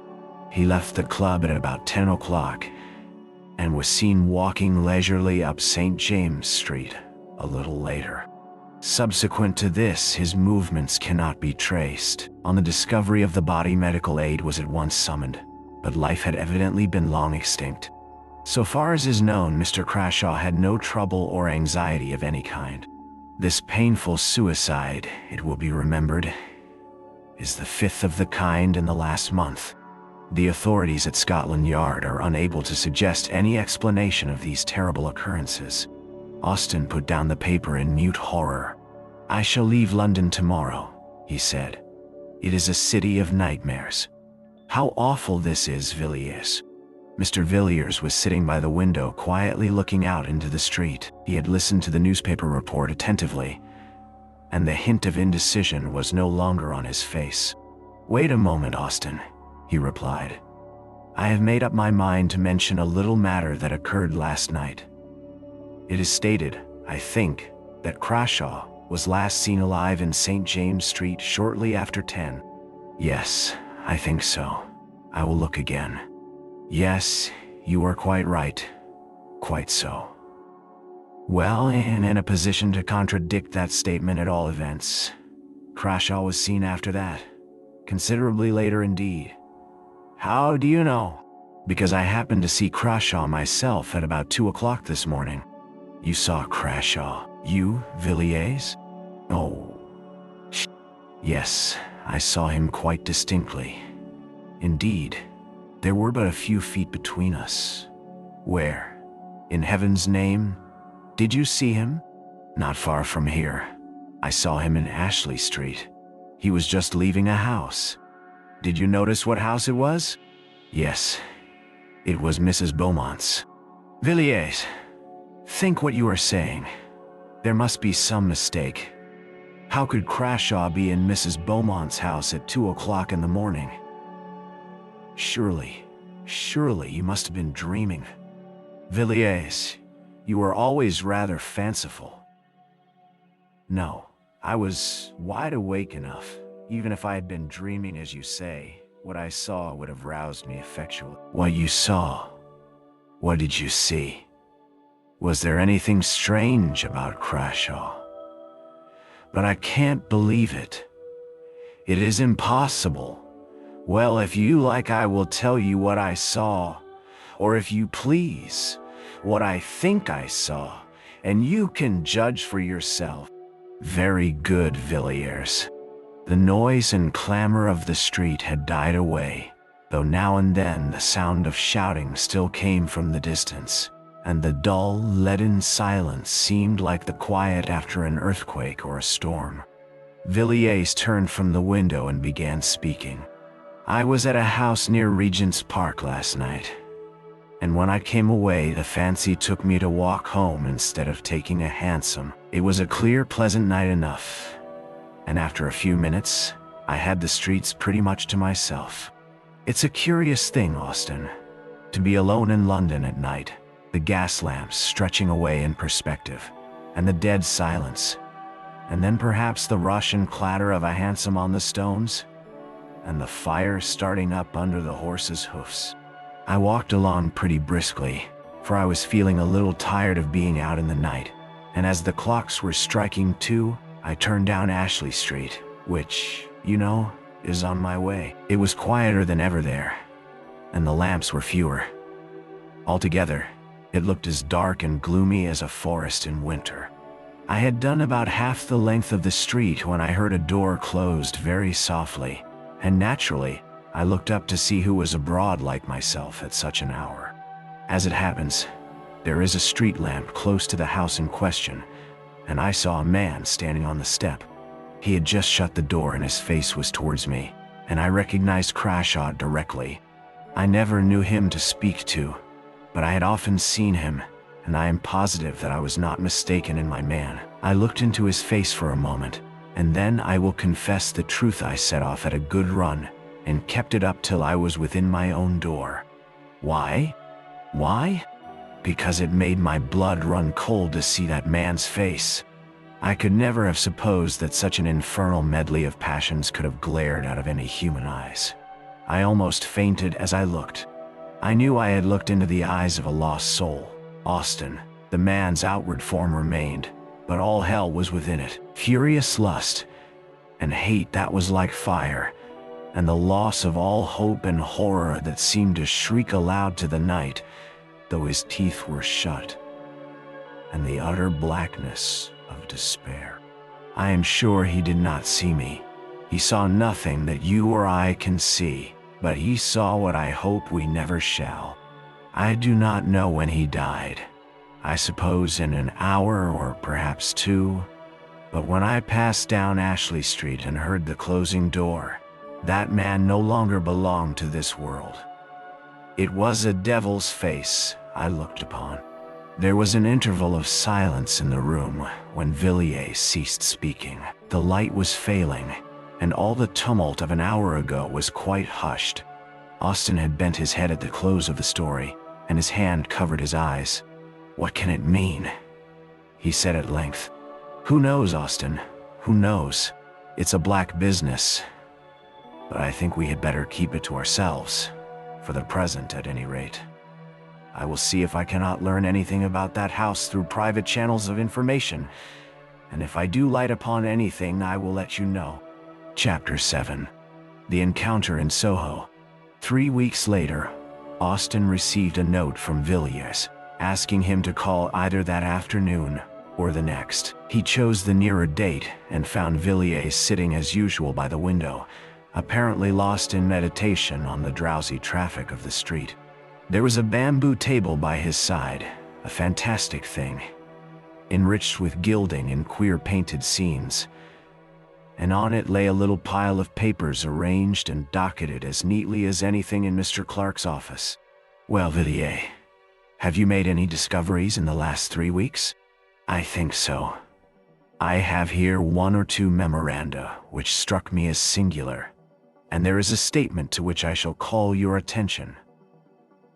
And these documents relate to Mrs. Beaumont. It was really Crashaw whom you saw that night standing on the doorstep of the house in Ashley Street?" "As to that matter, my belief remains unchanged, but neither my inquiries nor their results have any special relation to Crashaw. But my investigations have had a strange issue. I have found out who Mrs. Beaumont is." "Who she is? In what way do you mean?" "I mean that you and I know her better under another name." "What name is that?" "Herbert." "Herbert?" Austin repeated the word, dazed with astonishment. "Yes, Mrs. Herbert of Paul Street. Helen Vaughan of earlier adventures unknown to me. You had reason to recognize the expression of her face. When you go home, look at the face in Merrick's Book of Horrors, and you will know the sources of your recollection." "And you have proof of this?" "Yes, the best of proof. I have seen Mrs. Beaumont. Or shall we say Mrs. Herbert?" "Where did you see her?" "Hardly in a place where you would expect to see a lady who lives in Ashley Street, Piccadilly. I saw her entering a house in one of the meanest and most disreputable streets in Soho. In fact, I had made an appointment, though not with her, and she was precise both to time and place. All this seems very wonderful, but I cannot call it incredible. You must remember, Villiers, that I have seen this woman in the ordinary adventure of London society, talking and laughing and sipping her coffee in a commonplace drawing room with commonplace people." "But you know what you are saying." "I do. I have not allowed myself to be led by surmises or fancies. It was with no thought of finding Helen Vaughan that I searched for Mrs. Beaumont in the dark waters of the life of London, but such has been the issue." "You must have been in strange places, Villiers." "Yes, I have been in very strange places. It would have been useless, you know, to go to Ashley Street and ask Mrs. Beaumont to give me a short sketch of her previous history. No, assuming, as I had to assume, that her record was not of the cleanest, it would be pretty certain that at some previous time she must have moved in circles not quite so refined as her present ones. If you see mud on the top of a stream, you may be sure that it was once at the bottom. I went to the bottom. I have always been fond of diving into Queer Street for my amusement, and I found my knowledge of that locality and its inhabitants very useful. It is perhaps needless to say that my friends had never heard the name of Beaumont, and as I had never seen the lady, and was quite unable to describe her, I had to set to work in an indirect way.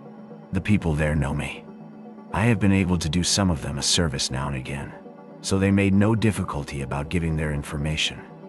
They were aware I had no communication direct or indirect with Scotland Yard. I had to cast out a good many lines, though, before I got what I wanted, and when I landed the fish, I did not for a moment suppose it was my fish. But I listened to what I was told out of a constitutional liking for useless information, and I found myself in possession of a very curious story, though, as I imagined, not the story I was looking for. It was to this effect. Some 5 or 6 years ago, a woman named Raymond suddenly made her appearance in the neighborhood to which I am referring. She was described to me as being quite young, probably not more than 17 or 18, very handsome, and looking as if she came from the country. I should be wrong in saying that she found her level in going to this particular quarter or associating with these people, for from what I was told, I should think the worst den in London far too good for her. The person from whom I got my information, as you may suppose, no great Puritan, shuddered and grew sick in telling me of the nameless infamies which were laid to her charge. After living there for a year, or perhaps a little more, she disappeared as suddenly as she came, and they saw nothing of her till about the time of the Paul Street case. At first she came to her old haunts only occasionally, then more frequently, and finally took up her abode there as before, and remained for 6 or 8 months. It's of no use my going into details as to the life that woman led. If you want particulars, you can look at Merrick's legacy. Those designs were not drawn from his imagination. She again disappeared, and the people of the place saw nothing of her till a few months ago. My informant told me that she had taken some rooms in a house which he pointed out, and these rooms she was in the habit of visiting 2 or 3 times a week, and always at 10 in the morning. I was led to expect that one of these visits would be paid on a certain day about a week ago, and I accordingly managed to be on the lookout in company with my cicerone at 9:45, and the hour and the lady came with equal punctuality. My friend and I were standing under an archway a little way back from the street, but she saw us and gave me a glance that I shall be long in forgetting. That look was quite enough for me. I knew Miss Raymond to be Mrs. Herbert. As for Mrs. Beaumont, she had quite gone out of my head. She went into the house, and I watched it till 4 o'clock, when she came out. And then I followed her. It was a long chase, and I had to be very careful to keep a long way in the background, and yet not lose sight of the woman. She took me down to the Strand, and then to Westminster, and then up St. James Street, and along Piccadilly. I felt queerish when I saw her turn up Ashley Street. The thought that Mrs. Herbert was Mrs. Beaumont came into my mind, but it seemed too improbable to be true. I waited at the corner, keeping my eye on her all the time, and I took particular care to note the house at which she stopped. It was the house with the gay curtains, the house of flowers, the house out of which Crashaw came the night he hanged himself in his garden. I was just going away with my discovery, when I saw an empty carriage come round and draw up in front of the house, and I came to the conclusion that Mrs. Herbert was going out for a drive, and I was right. I took a hansom and followed the carriage into the park. There, as it happened, I met a man I know, and we stood talking together a little distance from the carriageway, to which I had my back. We had not been there for 10 minutes when my friend took off his hat, and I glanced round and saw the lady I had been following all day. "Who is that?" I said, and his answer was, "Mrs. Beaumont. Lives in Ashley Street."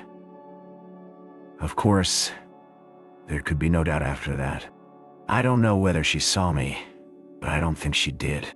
I went home at once, and, on consideration, I thought that I had a sufficiently good case with which to go to Clark. Why to Clark? Because I am sure that Clark is in possession of facts about this woman, facts of which I know nothing. Well, what then? Mr. Villiers leaned back in his chair and looked reflectively at Austin for a moment before he answered. My idea was that Clark and I should call on Mrs. Beaumont. You would never go into such a house as that? No, no, Villiers, you cannot do it. Besides, consider. What result? I will tell you soon. But I was going to say that my information does not end here. It has been completed in an extraordinary manner. Look at this neat little packet of manuscript. It is paginated, you see, and I have indulged in the civil coquetry of a ribbon of red tape. It has almost a legal air, hasn't it? Run your eye over it, Austin. It is an account of the entertainment Mrs. Beaumont provided for her choicer guests. The man who wrote this escaped with his life, but I do not think he will live many years. The doctors tell him he must have sustained some severe shock to the nerves. Austin took the manuscript, but never read it. Opening the neat pages at haphazard, his eye was caught by a word and a phrase that followed it, and sick at heart, with white lips and a cold sweat pouring like water from his temples, he flung the paper down. Take it away, Villiers. Never speak of this again. Are you made of stone, man? Why, the dread and horror of death itself, the thoughts of the man who stands in the keen morning air on the black platform, bound, the bell tolling in his ears, and waits for the harsh rattle of the bolt, are as nothing compared to this. I will not read it. I should never sleep again. Chang Nao. Very good. I can fancy what you saw. Yes, It is horrible enough. But after all, it is an old story, an old mystery played in our day. And in dim London streets instead of amidst the vineyards and the olive gardens. We know what happened to those who chanced to meet the great god Pan, and those who are wise know that all symbols are symbols of something, not of nothing. It was indeed an exquisite symbol beneath which men long ago veiled their knowledge of the most awful, most secret forces which lie at the heart of all things. Forces before which the souls of men must wither and die and blacken, as their bodies blacken under the electric current. Such forces cannot be named, cannot be spoken, cannot be imagined except under a veil and a symbol.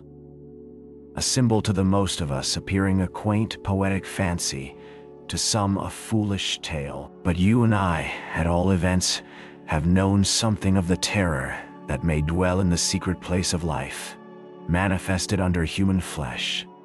That which is without form taking to itself a form. Oh, Austin, how can it be? How is it that the very sunlight does not turn to blackness before this thing, the hard earth, melt and boil beneath such a burden? Villiers was pacing up and down the room, and the beads of sweat stood out on his forehead. Austin sat silent for a while, but Villiers saw him make a sign upon his breast. I say again, Villiers, you will surely never enter such a house as that. You would never pass out alive. Yes, Austin, I shall go out alive. I and Clark with me. What do you mean? You cannot. You would not dare. Wait a moment. The air was very pleasant and fresh this morning. There was a breeze blowing, even through this dull street, and I thought I would take a walk. Piccadilly stretched before me a clear, bright vista, and the sun flashed on the carriages and on the quivering leaves in the park. It was a joyous morning, and men and women looked at the sky and smiled as they went about their work or their pleasure, and the wind blew as blithely as upon the meadows and the scented gorse. But somehow or other I got out of the bustle and the gaiety, and found myself walking slowly along a quiet, dull street, where there seemed to be no sunshine and no air, and where the few foot passengers loitered as they walked, and hung indecisively about corners and archways. I walked along, hardly knowing where I was going or what I did there, but feeling impelled, as one sometimes is, to explore still further, with a vague idea of reaching some unknown goal. Thus I forged up the street, noting the small traffic of the milk shop, and wondering at the incongruous medley of penny pipes, black tobacco, sweets, newspapers, and comic songs, which here and there jostled one another in the short compass of a single window. I think it was a cold shudder that suddenly passed through me that first told me that I had found what I wanted. I looked up from the pavement and stopped before a dusty shop, above which the lettering had faded, where the red bricks of 200 years ago had grimed to black, where the windows had gathered to themselves the fog and the dirt of winters innumerable. I saw what I required, but I think it was 5 minutes before I had steadied myself and could walk in and ask for it in a cool voice and with a calm face. I think there must even then have been a tremor in my words, for the old man who came out from his back parlor and fumbled slowly amongst his goods looked oddly at me as he tied the parcel. I paid what he asked and stood leaning by the counter with a strange reluctance to take up my goods and go. I asked about the business and learnt that trade was bad and the profits cut down sadly. But then the street was not what it was before traffic had been diverted, but that was done 40 years ago, just before my father died, he said. I got away at last and walked along sharply. It was a dismal street indeed, and I was glad to return to the bustle and the noise. Would you like to see my purchase? Oh. Austin said nothing, but nodded his head slightly. He still looked white and sick. Villiers pulled out a drawer in the bamboo table and showed Austin a long coil of cord, hard and new, and at one end was a running noose. It is the best hempen cord, said Villiers, just as it used to be made for the old trade, the man told me. Not an inch of jute from end to end. Austin set his teeth hard and stared at Villiers, growing whiter as he looked. You would not do it, he murmured at last. You would not have blood on your hands. My God, he exclaimed with sudden vehemence. You cannot mean this, Villiers, that you will make yourself a hangman. Number, I shall offer a choice, and leave Helen Vaughn alone with this cord in a locked room for 15 minutes. If when we go in it is not done, I shall call the nearest policeman. That is all. I must go now. I cannot stay here any longer. I cannot bear this. Good night. Good night, Austin. The door shut, but in a moment it was opened again, and Austin stood, white and ghastly, in the entrance. I was forgetting, he said, that I too have something to tell. I have received a letter from Dr. Harding of Buenos Aires. He says that he attended Merrick for 3 weeks before his death. And does he say what carried him off in the prime of life? It was not fever? No, it was not fever. According to the doctor, it was an utter collapse of the whole system, probably caused by some severe shock. But he states that the patient would tell him nothing, and that he was consequently at some disadvantage in treating the case. Is there anything more? Yes. Dr. Harding ends his letter by saying, I think this is all the information I can give you about your poor friend. He had not been long in Buenos Aires, and knew scarcely anyone, with the exception of a person who did not bear the best of characters, and has since left a Mrs. Vaughn. Chapter 8. The Fragments. Amongst the papers of the well-known physician, Dr. Robert Matheson, of Ashley Street, Piccadilly, who died suddenly of apoplectic seizure. At the beginning of 1892, a leaf of manuscript paper was found, covered with pencil jottings. These notes were in Latin, much abbreviated, and had evidently been made in great haste. The mess was only deciphered with great difficulty, and some words have up to the present time evaded all the efforts of the expert employed. The date, XC5 Jewel, 1888, is written on the right-hand corner of the misc. The following is a translation of Dr. Matheson's manuscript. Whether science would benefit by these brief notes if they could be published, I do not know, but rather doubt. But certainly I shall never take the responsibility of publishing or divulging one word of what is here written, not only on account of my oath freely given to those 2 persons who were present, but also because the details are too abominable. It is probably that, upon mature consideration, and after weighing the good and evil, I shall one day destroy this paper, or at least leave it under seal to my friend D, trusting in his discretion to use it or to burn it, as he may think fit. As was befitting. I did all that my knowledge suggested to make sure that I was suffering under no delusion. At first astounded, I could hardly think, but in a minute's time I was sure that my pulse was steady and regular, and that I was in my real and true senses. I then fixed my eyes quietly on what was before me, though horror and revolting nausea rose up within me, and an odor of corruption choked my breath. I remained firm. I was then privileged or accursed, I dare not say which, to see that which was on the bed, lying there black like ink, transformed before my eyes. The skin, and the flesh, and the muscles, and the bones, and the firm structure of the human body that I had thought to be unchangeable and permanent as adamant began to melt and dissolve. I knew that the body may be separated into its elements by external agencies, but I should have refused to believe what I saw, for here there was some internal force, of which I knew nothing, that caused dissolution and change. Here too was all the work by which man had been made repeated before my eyes. I saw the form waver from sex to sex, dividing itself from itself, and then again reunited.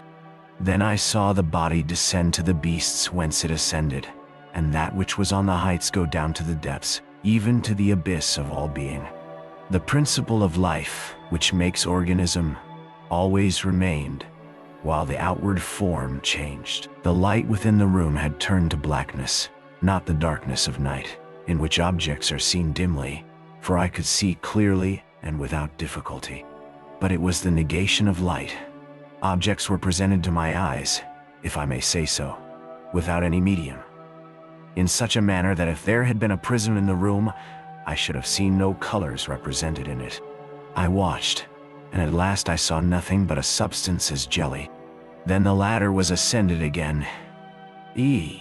For one instant I saw a form, shaped in dimness before me, which I will not farther describe, but the symbol of this form may be seen in ancient sculptures, and in paintings which survived beneath the lava, too foul to be spoken of, as a horrible and unspeakable shape.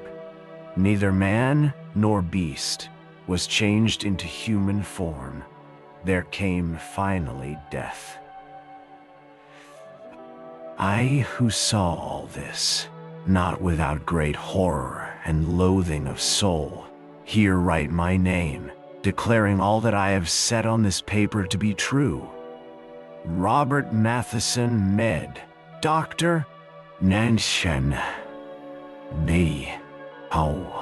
Such, Raymond, is the story of what I know and what I have seen.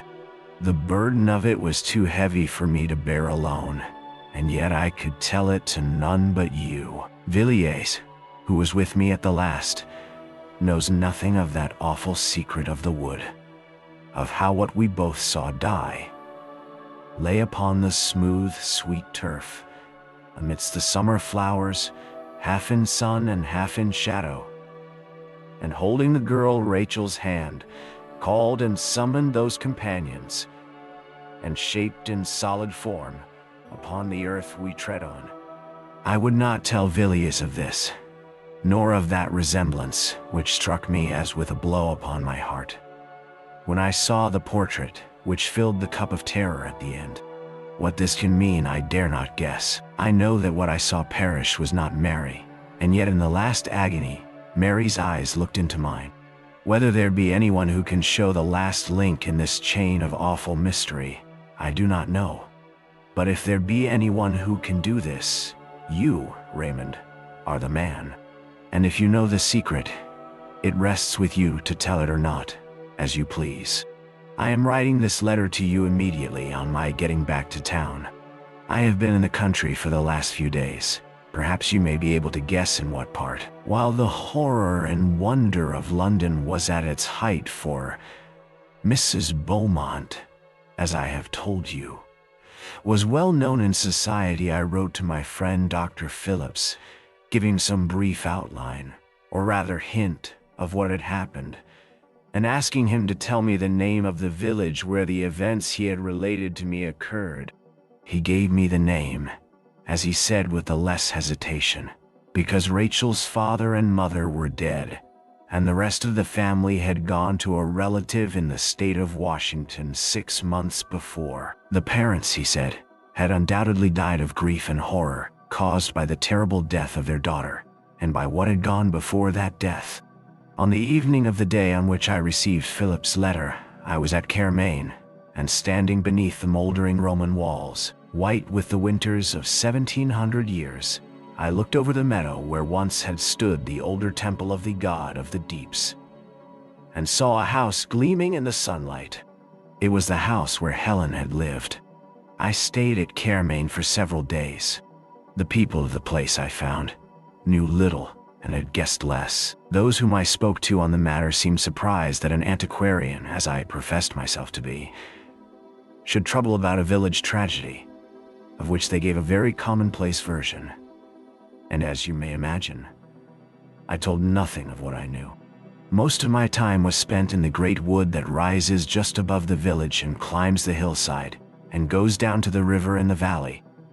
Such another long, lovely valley, Raymond, as that on which we looked one summer night, walking to and fro before your house. For many an hour I strayed through the maze of the forest, turning now to right and now to left, pacing slowly down long alleys of undergrowth, shadowy and chill. Even under the midday sun, and halting beneath great oaks, lying on the short turf of a clearing where the faint sweet scent of wild roses came to me on the wind, and mixed with the heavy perfume of the elder, whose mingled odor is like the odor of the room of the... I stood at the edges of the wood, gazing at all the pomp and procession of the foxgloves, towering amidst the bracken and shining red in the broad sunshine, and beyond them into deep thickets of close undergrowth, where springs boil up from the rock and nourish the waterweeds, dank and evil. But in all my wanderings I avoided one part of the wood. It was not till yesterday that I climbed to the summit of the hill and stood upon the ancient Roman road that threads the highest ridge of the wood. Here they had walked, Helen and Rachel, along this quiet causeway, upon the pavement of green turf, shut in on either side by high banks of red earth and tall hedges of shining beech. And here I followed in their steps, looking out, now and again, through partings in the boughs, and seeing on one side the sweep of the wood stretching far to right and left. And on the other side was the valley and the river and hill following hill as wave on wave, and wood and meadow and cornfield and white houses gleaming, and a great wall of mountain and far blue peaks in the north. And so at last I came to the place. The track went up a gentle slope and widened out into an open space with a wall of thick undergrowth around it, and then, narrowing again, passed on into the distance and the faint blue mist of summer heat. And into this pleasant summer glade Rachel passed a girl, and left it, who shall say what? I did not stay long there. In a small town near Carmain there is a museum, containing for the most part Roman remains which have been found in the neighborhood at various times. On the day after my arrival at Carmain, I walked over to the town in question and took the opportunity of inspecting this museum. After I had seen most of the sculptured stones, the coffins, rings, coins, and fragments of tessellated pavement which the place contains, I was shown a small square pillar of white stone, which had been recently discovered in the wood of which I have been speaking. And, as I found on inquiry, in that open space where the Roman road broadens out, on one side of the pillar was an inscription, of which I took a note. Some of the letters have been defaced, but I do not think there can be any doubt as to those which I supply. To the great god Nodens, the god of the great deep or abyss, Flavius Sinellus has erected this pillar on account of the marriage which he saw beneath the shade. The custodian of the museum informed me that local antiquaries were much puzzled, not by the inscription or by any difficulty in translating it, but as to the circumstance or rite to which allusion is made. And now, my dear Clark, as to what you tell me about Helen Vaughan, whom you say you saw die under circumstances of the utmost and almost incredible horror. I was interested in your account, but a good deal, nay all, of what you told me I knew already. I can understand the strange likeness you remarked both in the portrait and in the actual face. You have seen Helen's mother. You remember that still summer night so many years ago, when I talked to you of the world beyond the shadows, and of the god Pan. You remember Mary. She was the mother of Helen Vaughan, who was born 9 months after that night. Mary never recovered her reason. She lay, as you saw her, all the while upon her bed, and a few days after the child was born, she died. I fancy that just at the last she knew me. I was standing by the bed, and the old look came into her eyes for a second, and then she shuddered and groaned and died. It was an ill work I did that night when you were present. I broke open the door of the house of life, without knowing or caring what might pass forth or enter in. I recollect your telling me at the time, sharply enough, and rightly enough too, in one sense, that I had ruined the reason of a human being by a foolish experiment, based on an absurd theory. You did well to blame me, but my theory was not all absurdity. What I said Mary would see she saw, but I forgot that no human eyes could look on such a vision with impunity. And I forgot, as I have just said, that when the house of life is thus thrown open, there may enter in that for which we have no name, and human flesh may become the veil of a horror one dare not express. I played with energies which I did not understand, and you have seen the ending of it. Helen Vaughn did well to bind the cord about her neck and die, though the death was horrible. The blackened face, the hideous form upon the bed, changing and melting before your eyes from woman to man to beast, and from beast to worse than beast. All the strange horror that you witnessed surprises me but little. What you say the doctor whom you sent for saw and shuddered at I noticed long ago. I knew what I had done the moment the child was born, and when it was scarcely 5 years old, I surprised it not once or twice but several times with a playmate. You may guess of what kind. It was for me a constant, an incarnate horror, and after a few years I felt I could bear it no longer, and I sent Helen Vaughn away. You know now what frightened the boy in the wood. The rest of the strange story, and all else that you tell me, as discovered by your friend, I have contrived to learn from time to time, almost to the last chapter. And now Helen is with her companions. Nay,